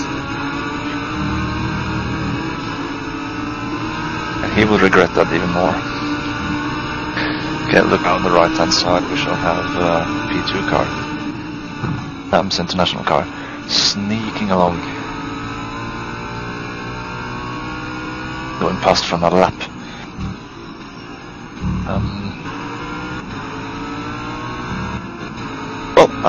Let's see, since we've done the first hour, shall we do our special rundown of the grid, Joakim? Yeah, I can see no problem with that. I guess we should start with number 1 then. Yeah. Number 1! That's Jack Keithley for GT Omega Racing in P1. Number 2. Def Amiel for Team RSeat.fr, also in P1. Number 3. There we have it. Peter Enders for Atlantic Racing Team. Number 8, isn't it? Yeah, 8. Number 4. Oh, before we go on, we have a retirement. the car of Philip Reiner and Ethan Wright is out of the race. They are number 37. Yeah, that's the GT2 car. Or AGP Consortium. yes, Sam Wright and Philip Reiner. What happened? You have the replay button. There's DNF on my screen. Let's see. The broadcast is a bit laggy, and is Leggy. and there is just plain disconnection coming down the rear, the back straight and left. One more. And Jarno Hodgewedge for the Rare Endurance P1 car is also out of the race. It's the same kind of issue, maybe. Yes. You should work in the television, Joakim, then I could turn off. Yeah, I know. It's too much lag on my replay to see what happened to Jarno Hodgewedge. But that's 2 DNFs within a minute. I said they shouldn't leave. Yeah, they would regret leaving. Okay, how far did we go? Yeah, we're to number 4 then. Yeah. That's the number 9 Atlantic Racing Team car of Andre Martins. Number 5. Number 5 is Jan Larsen for O5 Motorsport and P1, and they have dropped down a little bit. But that is because of changing tires when the Atlantic team didn't change tires in the pits. Number 6. Number 6, that's Bent Kozak for Hell Racing Team Hungary. Number 7. Number 7, that's Max Molcheski, who's just made it back onto the circuit. That was a bit lag. That was a bit of lag. No, I couldn't really get to see what happened there. Number 8. But he is crawling quite slowly, Smolcheski. That's the P2 cars rounding him up. So I guess he's whacked the wall somewhere. And he has his lights on, so he's probably going to pits. Yeah, I would guess so. Yeah. Well, as I was saying, number 8. What happened to Jarno Hodgewedge? Well, as I said, you shouldn't leave. We actually had 2 retirements. Hornevich and Manuel Rainer. No, not Manuel Rainer. Rainer Wright. Both DNF'd.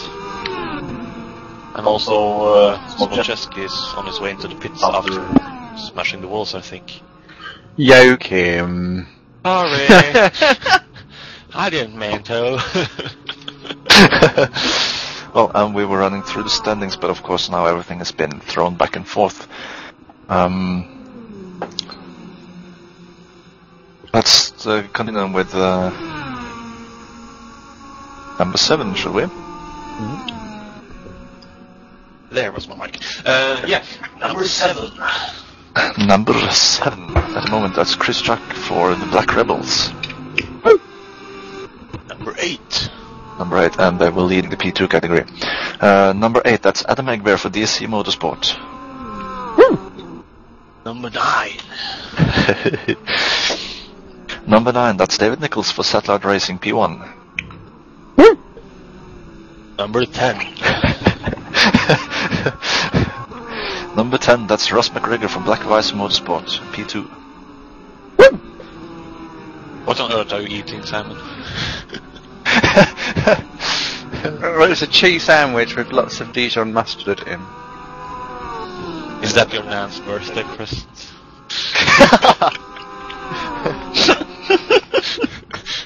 Considering you ate her Christmas present. Quite possibly. Okay, number 11. Number 11. That's Oh, I studied this name. That's Attila Kish. Oh, he's going to kill me when he hears that. okay. He actually sent us a message where he wrote how to say his name. Just got confused, so after a month training, I got it. Oh, David Nichols. David Nichols is out, well. Was well, yeah. No. replay, and the replay shows us nothing Well, really. it says DNF here, so maybe the driver's off issue. Yeah, it looks like it was into the pits and then he left. So after an hour of the race, then everything is happening, and we've doubled the we doubled the number of retirements. Good work, And right? Yeah. And now you blame me for this. Well, I said you shouldn't leave, and so George left too, and It all comes together. Master plan. Okay, so well, everything is happening back and forth there. 11th now then is 11. There you go. Peter Kosa for the R Motorsport. Yeah. 4th in the P2 category at the moment. He just passed Smolczewski, I think. Because we had Smolczewski in 11th earlier. Yeah, everything is going back and forth. He's all over the back of Tiller as well, so... Yeah. Good. Well then, as we... Oh, Peter Kosa just passed. Oh, what's happening here? Ross McGregor. Pit stop, I guess. No. That's easy. Oh, okay. Pit stop. Yeah, McGregor and Jack are in. Look at the angle he's in at the pit stop. Yeah. And Chris Jack is on his way out of the pits. Oh. We never should have start going through the grid because everything is happening with pit stops and everything. Yeah, I think we just should drop it until everyone's done with their pit stops. Okay. The way how he's parked in the pit stop reminds me of how I used to park my car.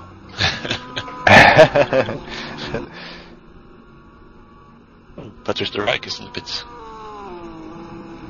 Patrice de Rijk in the pits for Danforce Racing. Well, so the P2, the GT2 cars has started the pit as well. Right on cue.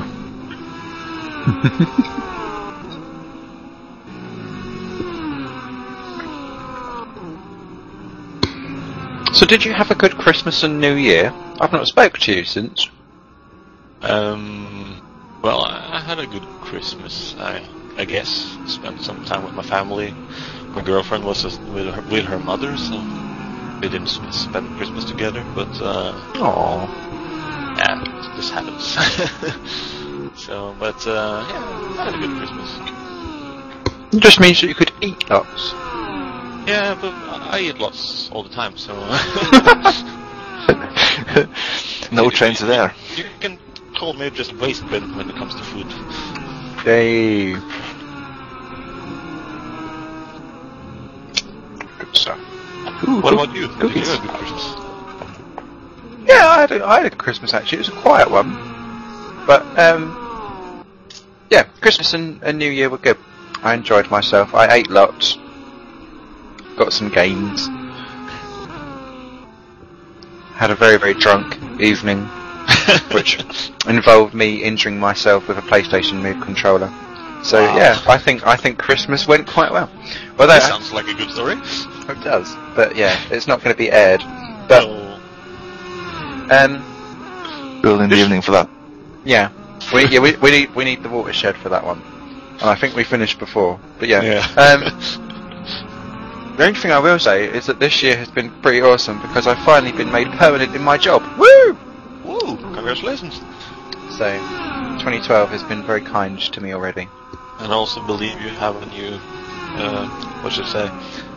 personal thought for this year. I read something on Facebook. Yep, I'm coupled as of Monday. So, and I did miss. We were so busy on my date that I actually missed my last train home. Oh.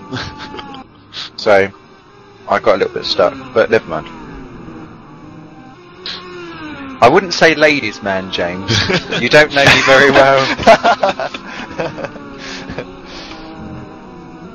Man's man? Maybe there's a bit better. So then, back to the race. Yeah. The race Groton is on his way into the pits. Oh no, I just messed up the name.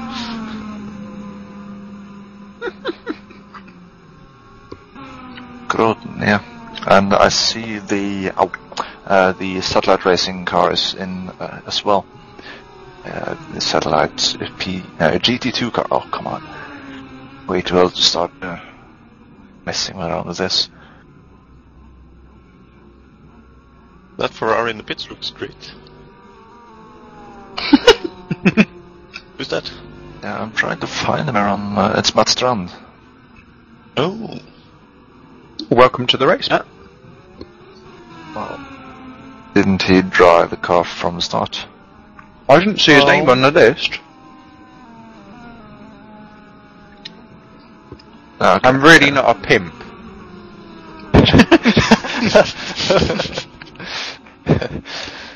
Oh dear. Well, since we started to mention driver swaps, I did catch a name that I didn't see earlier as well. I see Robin Tolles in 31st as well. And Nick Newcomb has taken over the Danforth racing car from Patrice de Rijk.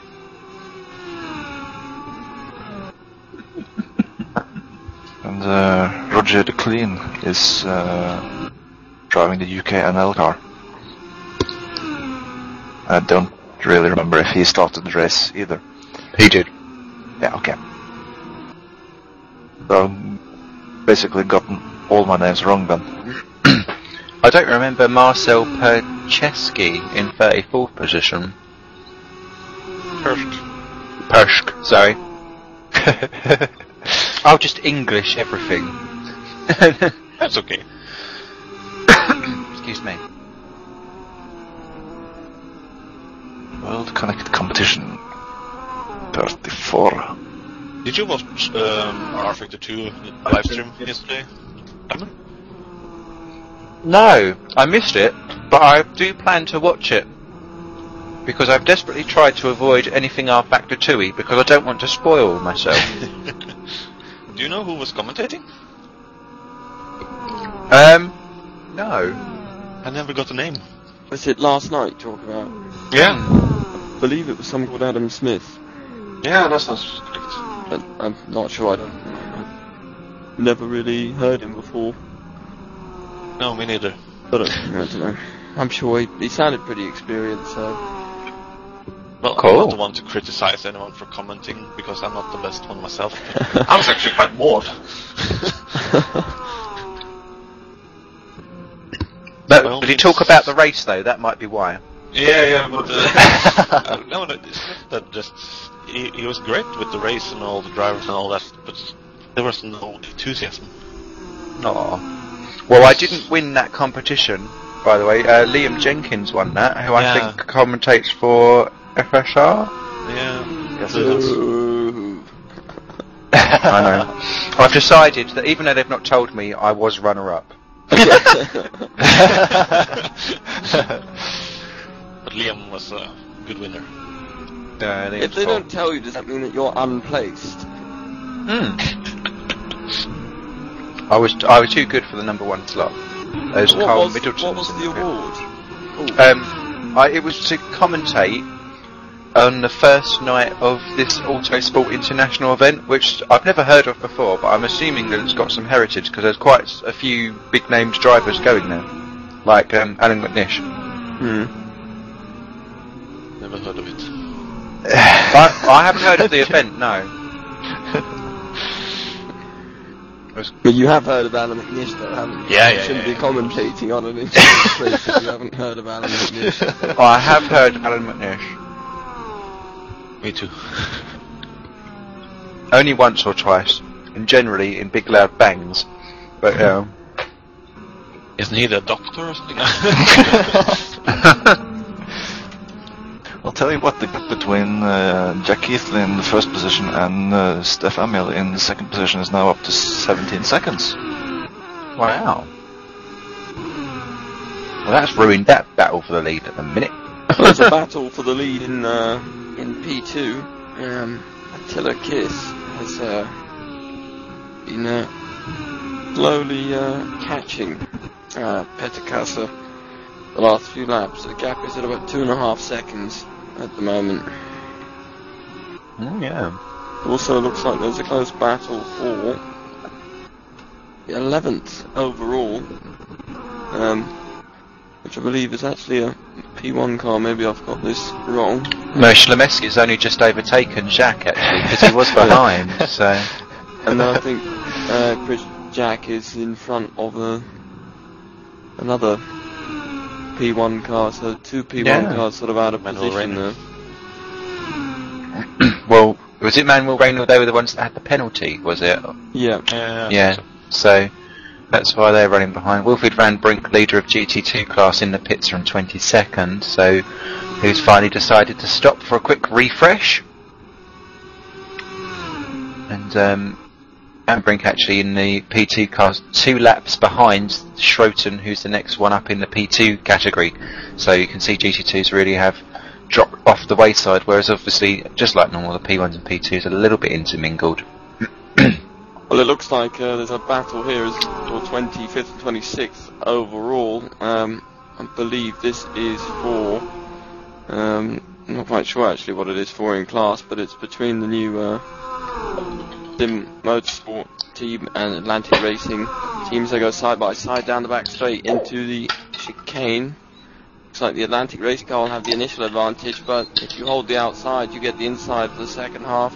And it looks like he's got the job done. I don't know if there was a little bit of contact there, but moved there.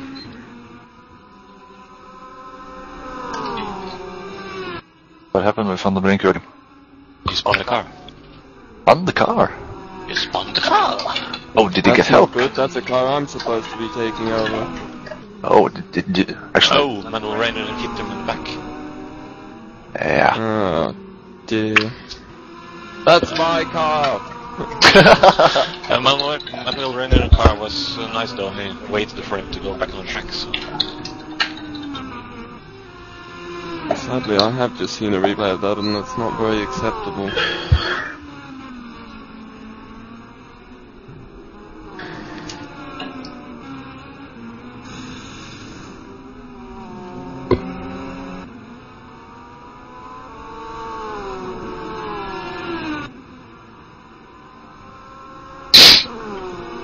So I got 36 people still running. Maurice on deck, 27th position in the pits.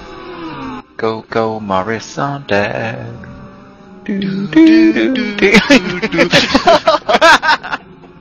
Oh dear. Our youth has been ruined. And I even never got to watch the programs. Did you not ever watch that? I wasn't allowed to. I was too young. Oh, Luckily, we have this thing called YouTube now. that is true. What does it do? It shows videos. Most of them of annoying Japanese singing games and stuff.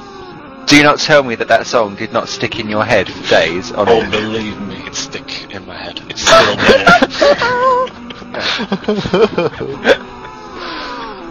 Well, there's just been 2 penalties issued.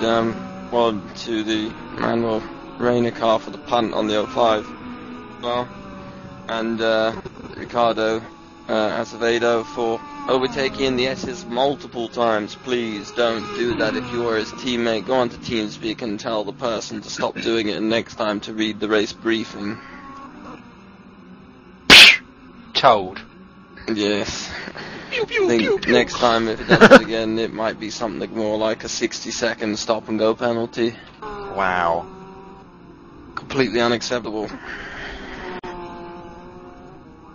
I like this live stream thing. I love this. Feel George's wrath. Like a god of Olympus. Press the button. Stop. And now, gap between Jack Heatley and Steph Hamill now is back down to 9 seconds. What are they up to? And back then up to back up to 12. Must have been some traffic there. Yeah, definitely traffic related. Because when you just look at even the last lap times round, actually, Keithley was another 3 tenths faster, 108.2 compared to Steph's 108.6. As Bolgin and Allen are in from 19th position in the pits again in the P1 category. They're not having a good time out there today. I don't know if that's trouble related. They're just on a 114, so they're not speeding round. And This spiker is off the track. yeah, Carl Middleton, that's 34th position. 13 laps down, unlucky for some. Oh, there's back on the replay. It's gone around 2 far corners on the grass and it's just spun it. The second one. That is clumsy lawn mowing. I believe that's what Jeremy Clarkson would call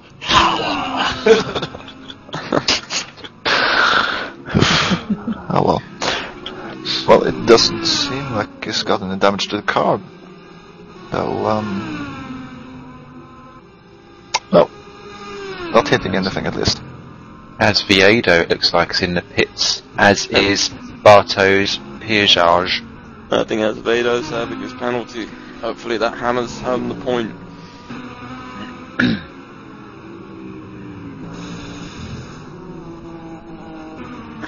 So,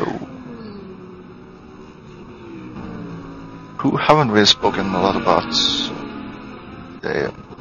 About Swedish drivers.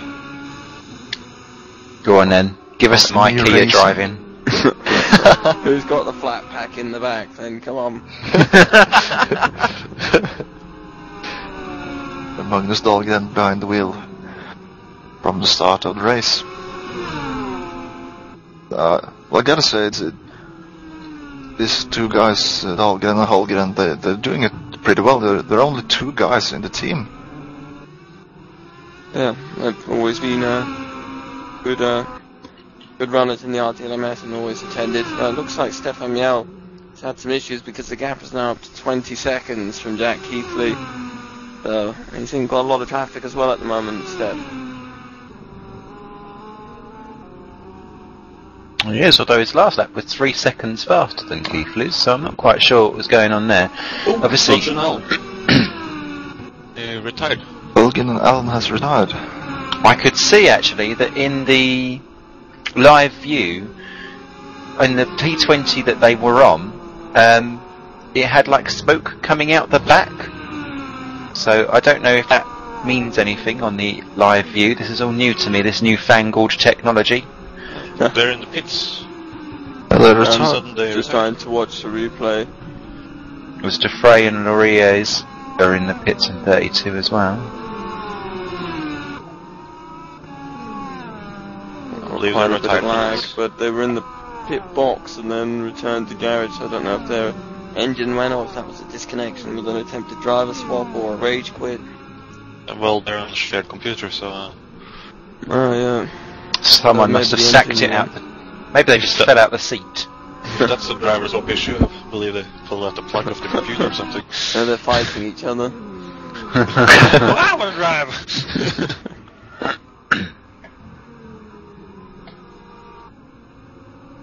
But I've been standing in the pits for quite a long time. 3 minutes or so. So it might have been that the engine just overheated bits.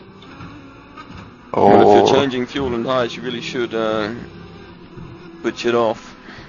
Yeah, it's crucial in the GT2s, but I would probably recommend doing so in the prototypes as well.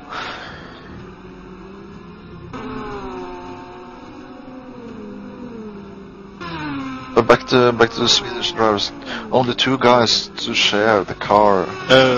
Just a moment. Defray, Lawrence, the lower or something. Lower. Went off the track. Race. The replay. That's a surprise. Okay. That's that's wide. Oh, there goes the spike. Oh, that was just lag. Yeah.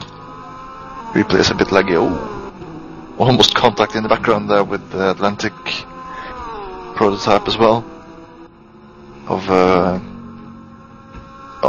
that's number 8 car. So I believe that was Anders. yeah, yes it was. Yes, it was. So everything quite calm and collected then. Disappointingly. Well, it looks like the battle for P2 lead is very close. I think we've jumped to 8th and 9th. The live timing says it's closer than that, but you can still see them in the same shot. That's the RMI Porsche Roy's team, transformed after Daytona, and leading after great pole position lap by Petkassa. He's being chased down currently by Attila Kiss, gap of about a second at the moment. Obviously dealing with traffic. It looks like he's got a little bit of clear track in front of him now, but at Road Atlanta there's not normally too much clear traffic. I think Attila may have been held up there in the background because the gap has increased a little bit to 1.5 seconds.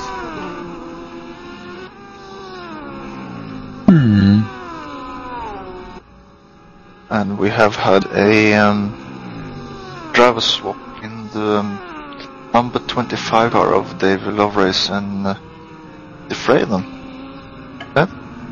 Yeah, I think they share a PC, those two, so they've just swapped seats.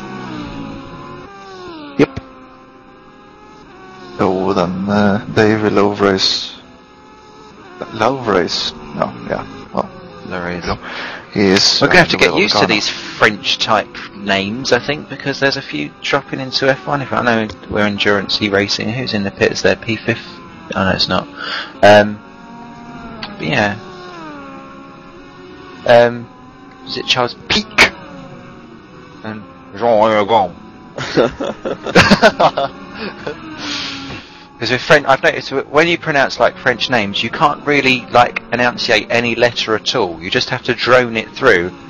So I'd imagine because you have Dauphin and then lower row. So yeah, you can just replace all the names with the word bon. There's P30. French people seem to reply to every question or sentence with. Obviously, just means good. Yeah. It's not the track again. I was going to say is in trouble because he's stopped on my tracker with smoke coming out the 34 circle. He's going again now, but yeah, not looking good there for our froggy friends. He's not going flat out, I think. At least it doesn't seem so. Okay, maybe it's just me freaking out. That just now means that we're down to just 35 teams left, so we're approaching one of your dramas soon. One of your predictions soon, sorry, not dramas. Dramas. Drama llama. Drama llama ding dong. Closest battle we've got then, out on track while all this is now sorting out, is still the P2 battle. We've got Kassa just 2.6 ahead of Attila-Kish, with Brendan Kazmarek 3 seconds behind, and Shlemeski 1.1 behind that as someone's round. Yeah, Ross McGregor just on the car. In the BVM Porsche Spider Evo. Yep. I believe he's 14th overall. Yeah. Can we get that on the replay? Oh, it looks like Georgios Navakos almost ploughed into him. I think just managed to avoid him. Never a dull moment for Georgios, really, is there, to be fair? I Poor went guy. down to ask the guy, because wondering if they were having some issues, and apparently his brakes aren't working properly, which is not the best thing to hear when the driver gives you feedback about his car. No. One of the more likely things I'd rather see going is someone else was off in the background there. I think that could have been Georgios Stavakos again. Let me have a look. Okay. We'll just assume it probably is. It is Georgios Stavakos. Oh, poor Georgios. And he said he can't do a driver swap because his teammate isn't here. I love the rear bumper of that car. Well, I don't think that was a braking issue. That was a the road is not there issue. Yeah. The black stuff. The speed was right, but the corner was too tight. As I'm sure one of the drivers that came in for an interview last time, black is better, and black definitely needs to be the place where you drive on around this road Atlanta circuit, as that's looking very busy for is that? Yeah, he just got passed by the slower P1 car of Shmeleski. Molcheski. We'll just call him Cold Turkey then.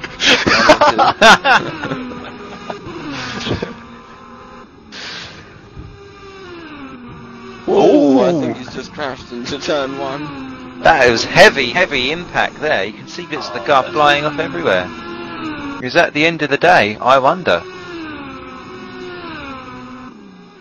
Small chesty will be a small chesty by the end of that.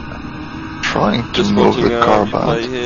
on the grass. That's, why are people doing that? Driver error. Not quite sure what was going on there. The engine's still running, but whether or not he'll be able to get that out of there, I'm not sure.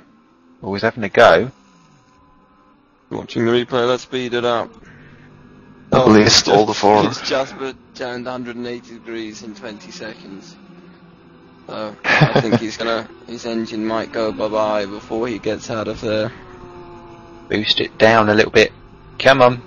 At least he's got all the 4 wheels on the car still. Yeah, which is amazing. I used to find that because I was in gravel quite a lot when I race, I used to find just wiggling the wheels left and right and just hammering the throttle down used to help me get out of the problems. But down the ordinary dust tumble, what a shame. What a shame.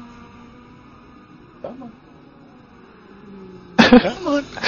You can do it. Come on. Yeah. You can do it. Come on. That's better. Oh, it's moving. It's moving the wrong way, but it's moving. 3, 2, 1, everyone push! Oh my god. Who is that giving birth in the background?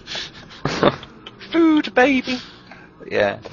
That engine's gotta go soon.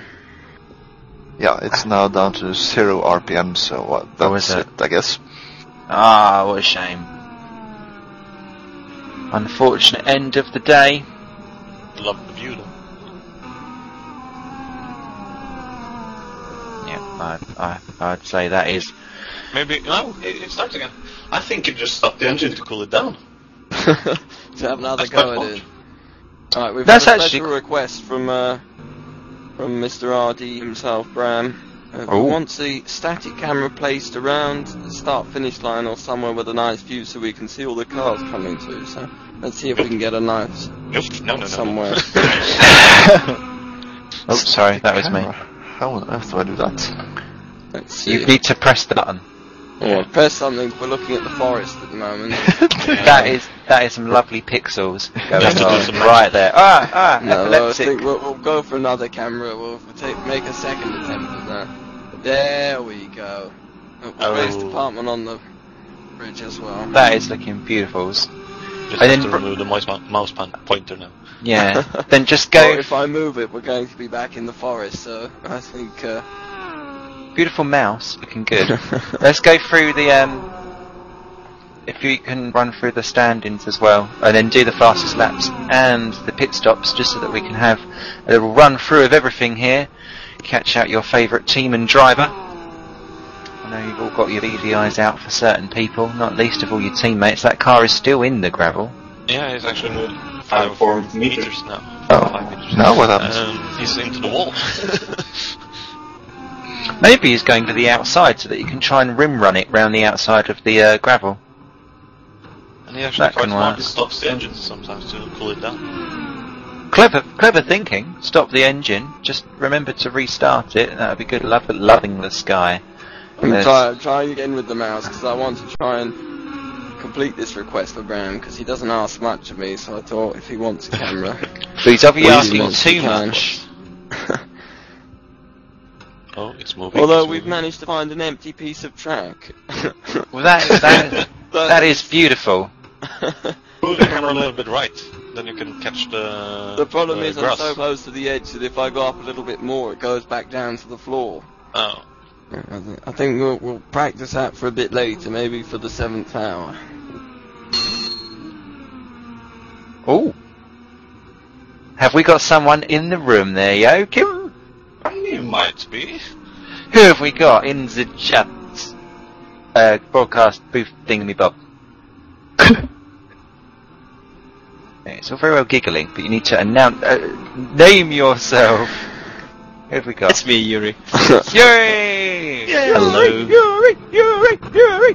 How you doing? Thank you for the warm welcome, Simon.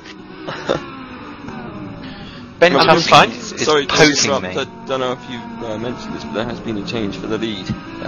Stefan Mial is now leading for Team RC. Not sure what's happened to Mr. Keithley. He's Oh, he's making pitching. a pit stop. So will we see Stefan Mial coming in this lap? He's in They heavy pitted, traffic. yeah, they pitted quite close together last time. And will Jack Keithley hand the car over to someone else? No, he's going out for another stint. 44 seconds, I'll keep a note. To take second. That's going to be close. Car. How long can Smolczewski stay in the gravel pit before you say something? Well, I wonder if they'll get another one of the satellite cars to go in and help them out. Bit of a bump start. We'd have to close our eyes to allow that. To see all 3 of them stuck in the gravel then. They've got to be worried because surely it's about time that Georgius visits it again. So, need to get him out quite quickly. With the correct Yes, aim. we have to go get out still. So, No, but yeah. I think Mike is trying to turn his engine on and off to make Yeah, sure it it's- doesn't overheat. Yeah, I see it here. Which is good thinking. Peter Enders did leap Jack Keithley. The gap between them is 5 seconds and closing down. So that's interesting. As who's that taking a quick look That was Blocker, wasn't it? Yeah. It was. You said it was the rare endurance Porsche. So Stefan Mial and Peter Enders, who are first and second, they've only made the one stop, and obviously Jack Keithley, we just seen making the second stop. So I'm not sure if Jack changed tyres. The stop was 44 seconds. I don't know. Roy, you're probably more up to date with prototype pit stops. Do you think that's tyres as well? Oh, I would guess so. I don't remember from the top of my head, but I think that's about the time It has to of be. tire change. Yeah. Fuel and tires takes about 45 seconds. Okay. And tires alone is about 80, I think. Yeah, okay. But Stefan Mial's staying out, so he's obviously using a little bit less fuel or less GT Omega are going with a different strategy, I'm not sure. Well, he's actually got some clear track, because when, well, not there, That doesn't look very nice. No, but when Keithley pitted, Emil was in heavy traffic, so I suppose he's thinking, well, if I would lose out now if I pitted, and he's losing out again, as they're all just having to stream their way past some of the lapped traffic, but he's increasing the gap between himself and Peter Enders, and Jack Keithley has actually lost 4 seconds to Peter Enders. He's had a torrid last lap round, so might as well just try and keep edging the advantage while he can. Obviously lower fuel, technically he should be going faster, so we need to take advantage of it while he can. Yeah, I was thinking maybe Steph has turned the boost down a little bit to conserve a bit more fuel.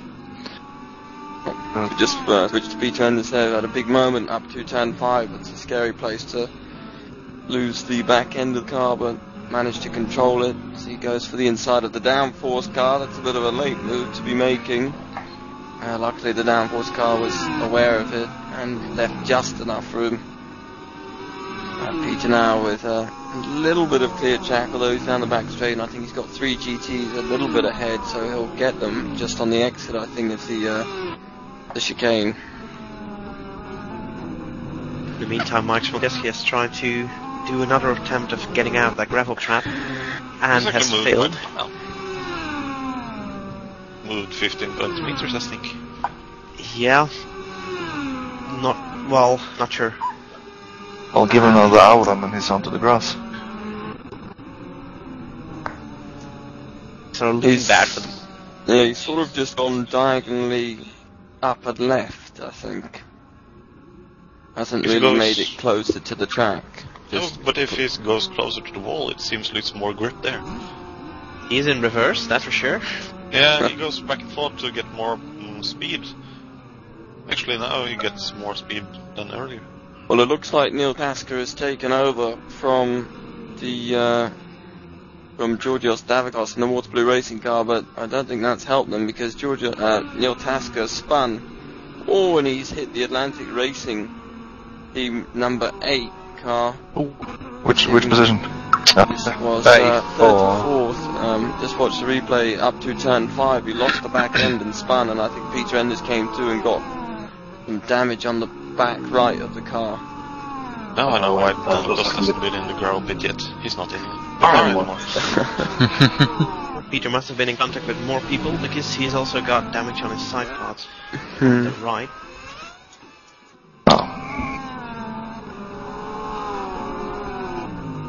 It's not helping out at all for Neil Tasker. That Orbital goes off. Yep. See if we can get a replay of that. Oh, it's Robin Toll who's driving the rear car now. But it seems he evaded the wall. Just looking. 6 and replay. Please, thank you. So just watching a replay of Mr. Toll. Oh. He's right back in fight with Maurice Sanda. Oh! Yeah. That's... Oh no! That stand, I think, has gone into half an hour. Oh dear. That's lube is required for that, as Matt Strand is. Oh dear. This is not good. Just giving damage to their GT2 car, and it looks like he's about to lose his front splitter if he rams in. Oh, I think he's had to turn the engine off because he's got on. Oh, this is shambolic.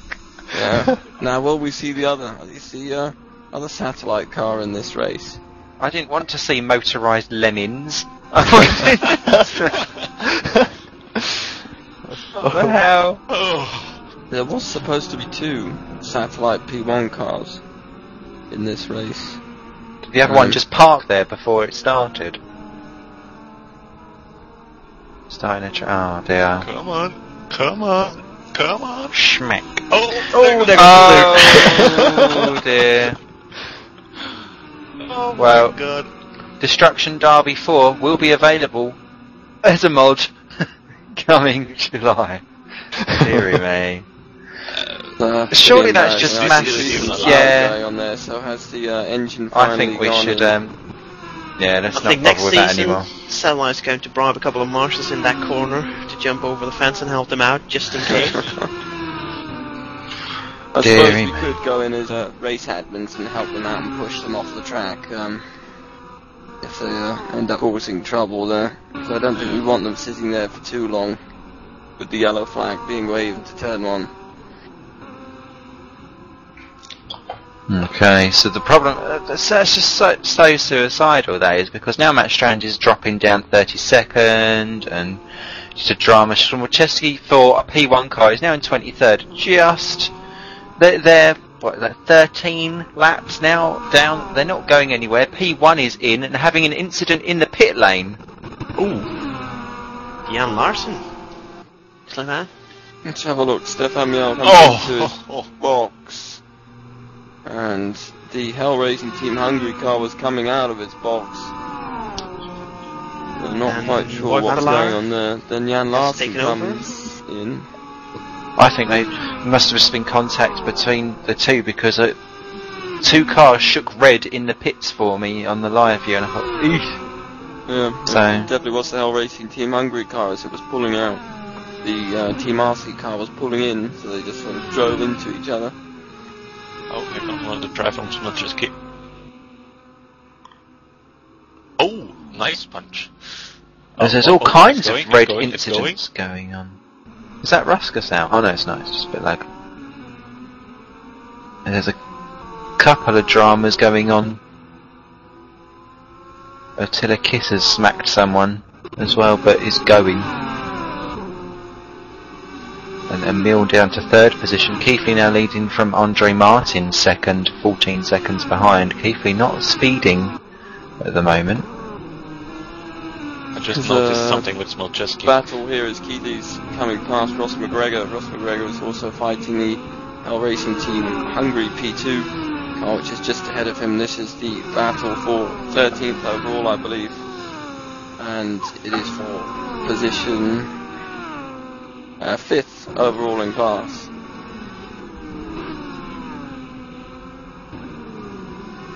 So when Szymborczewski's engine is off, he actually slides a bit backwards.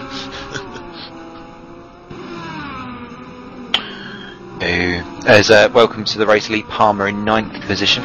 He's just taken over the DSC Motorsports car in 9th in the P1. So here comes Ross McGregor onto the back of, who's that? That's Samuel Sarusi Peter. 4 laps off the leaders. Well, it looks like the Satellite Racing is out of the gravel. is out, but I Neil think Tasker this could spun on the back straight, or on the middle straight actually, after the S's.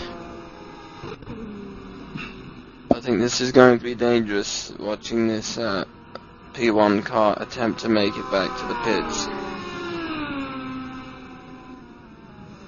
It will certainly be interesting. But where's the Ferrari? Don't tell me they're now still stuck in the Oh, there gravel. comes. Okay. Here comes that strand with loads of Off-road traffic. That is one hell of a traffic jam going on. And wow. Yeah, got quite a lot of P2 fights in it. Brandon Kaczmarek chasing. That is, let's take a look. That is Kaczmarek in 9th position. Palmer's got round them. So Kaczmarek, I think, has been in trouble somewhere along the line, because Palmer was 9th and Kaczmarek 8th. Jacques is just a further couple of seconds further back at the end of that train in 10th as well, with Olev Marius Miervold taking over the 11th placed car P2 category. And Kiss has spun in his fight with Ross McGregor. He's losing out in the turn 6 and 7 combination. Just getting a replay here. He gets it all wrong, under braking, runs out wide. Is he going to... Oh, we got a bit of lag there.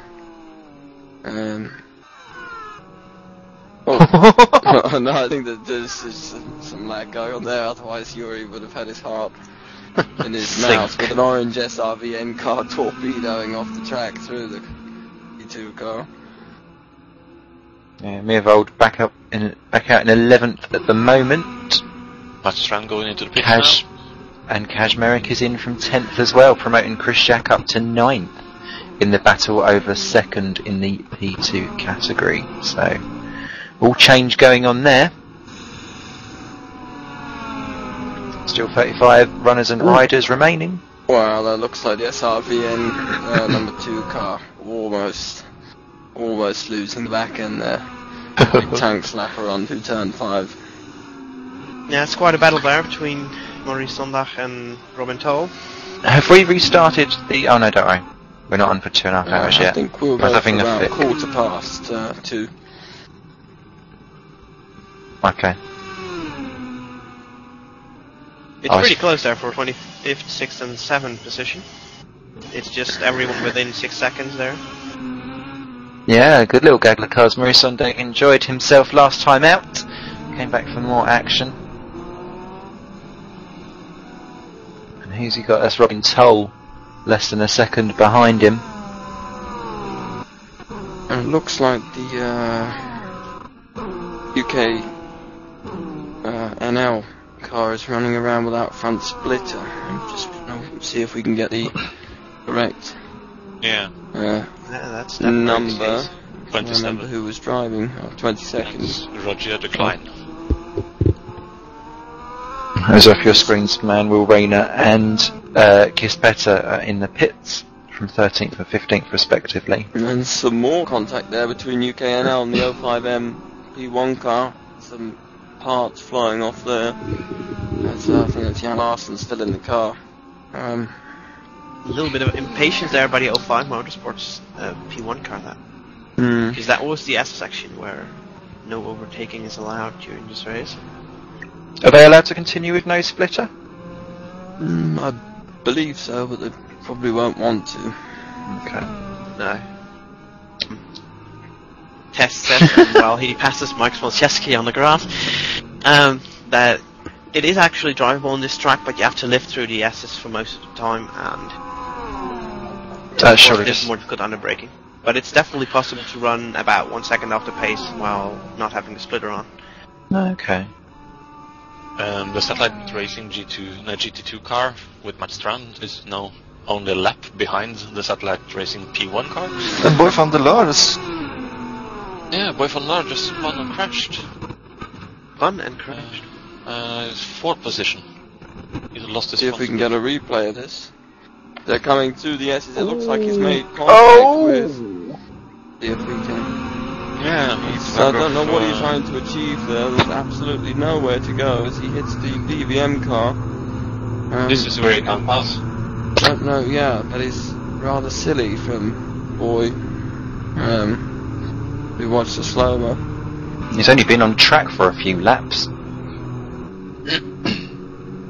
Not good at all. Very, very thankful to not actually collect any other car. And he's busy smacking the wall himself. What a silly schoolboy-esque error from Boy van der Laar. 5th position as Jan Larsen has gone through. And that car, well, limping back to the pits a bit like a wet lettuce. He's only just taken over that car as well, and they'll be back in, I think, maybe thinking about a driver swap, I'm not sure. Bashir Decline is making the pit stop for a splitter, UKNL or Ferrari. So he didn't want to lose that 1 second a lap. And he's gone off to go back on the track again. So Jan Larsen moved to 4th. I think that puts Andre Martins in 3rd. So the second of the Atlantic Racing Team cars is flying the flag. Andre Martins normally very, very reliable driver. Pretty quick, but normally gets the job done, and he's doing a good job today, keeping out of the wars, unlike his teammate. And Smolczewski is in the pits. Also, welcome to the race down in 29th position, Baz Zwartenbol, who has taken over in the UKNL car. They decided to combine the driver swap with the repairs, which of course saves time. Nick Newcomb in the Downforce Racing GT2 Ferrari?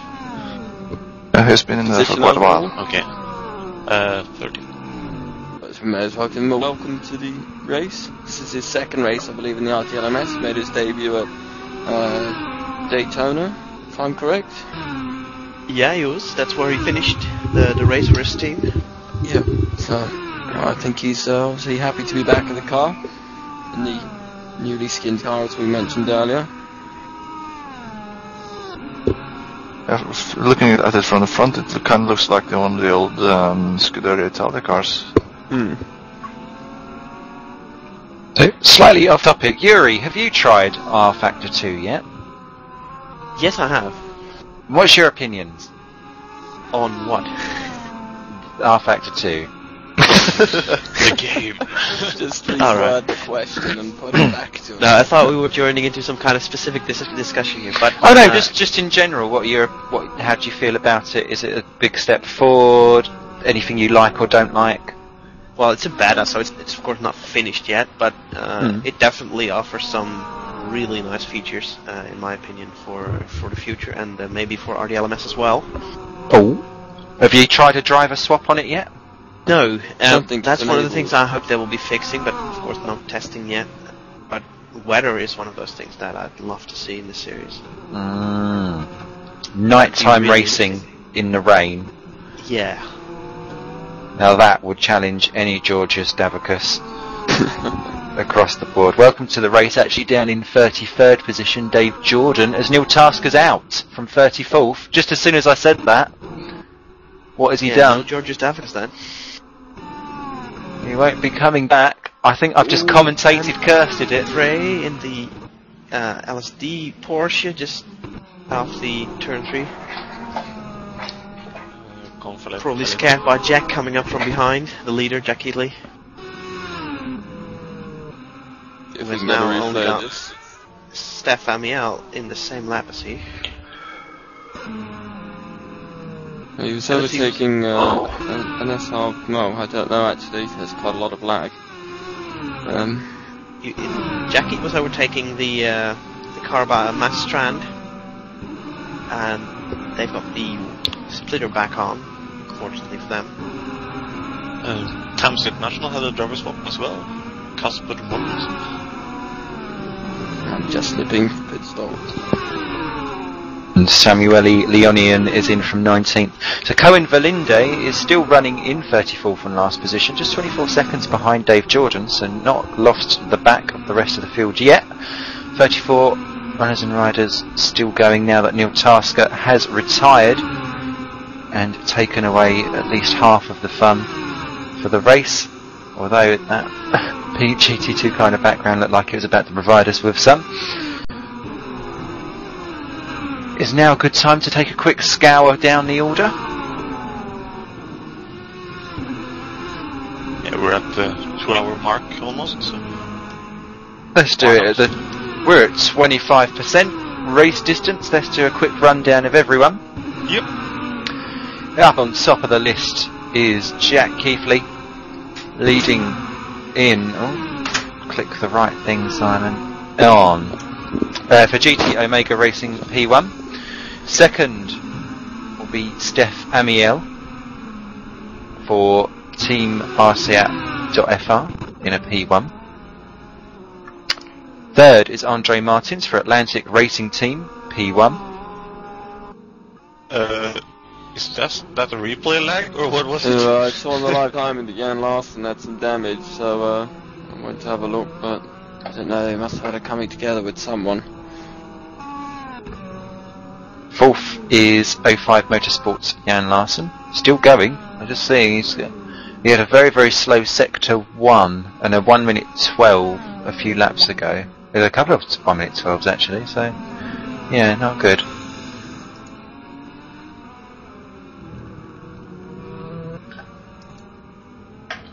Who's that?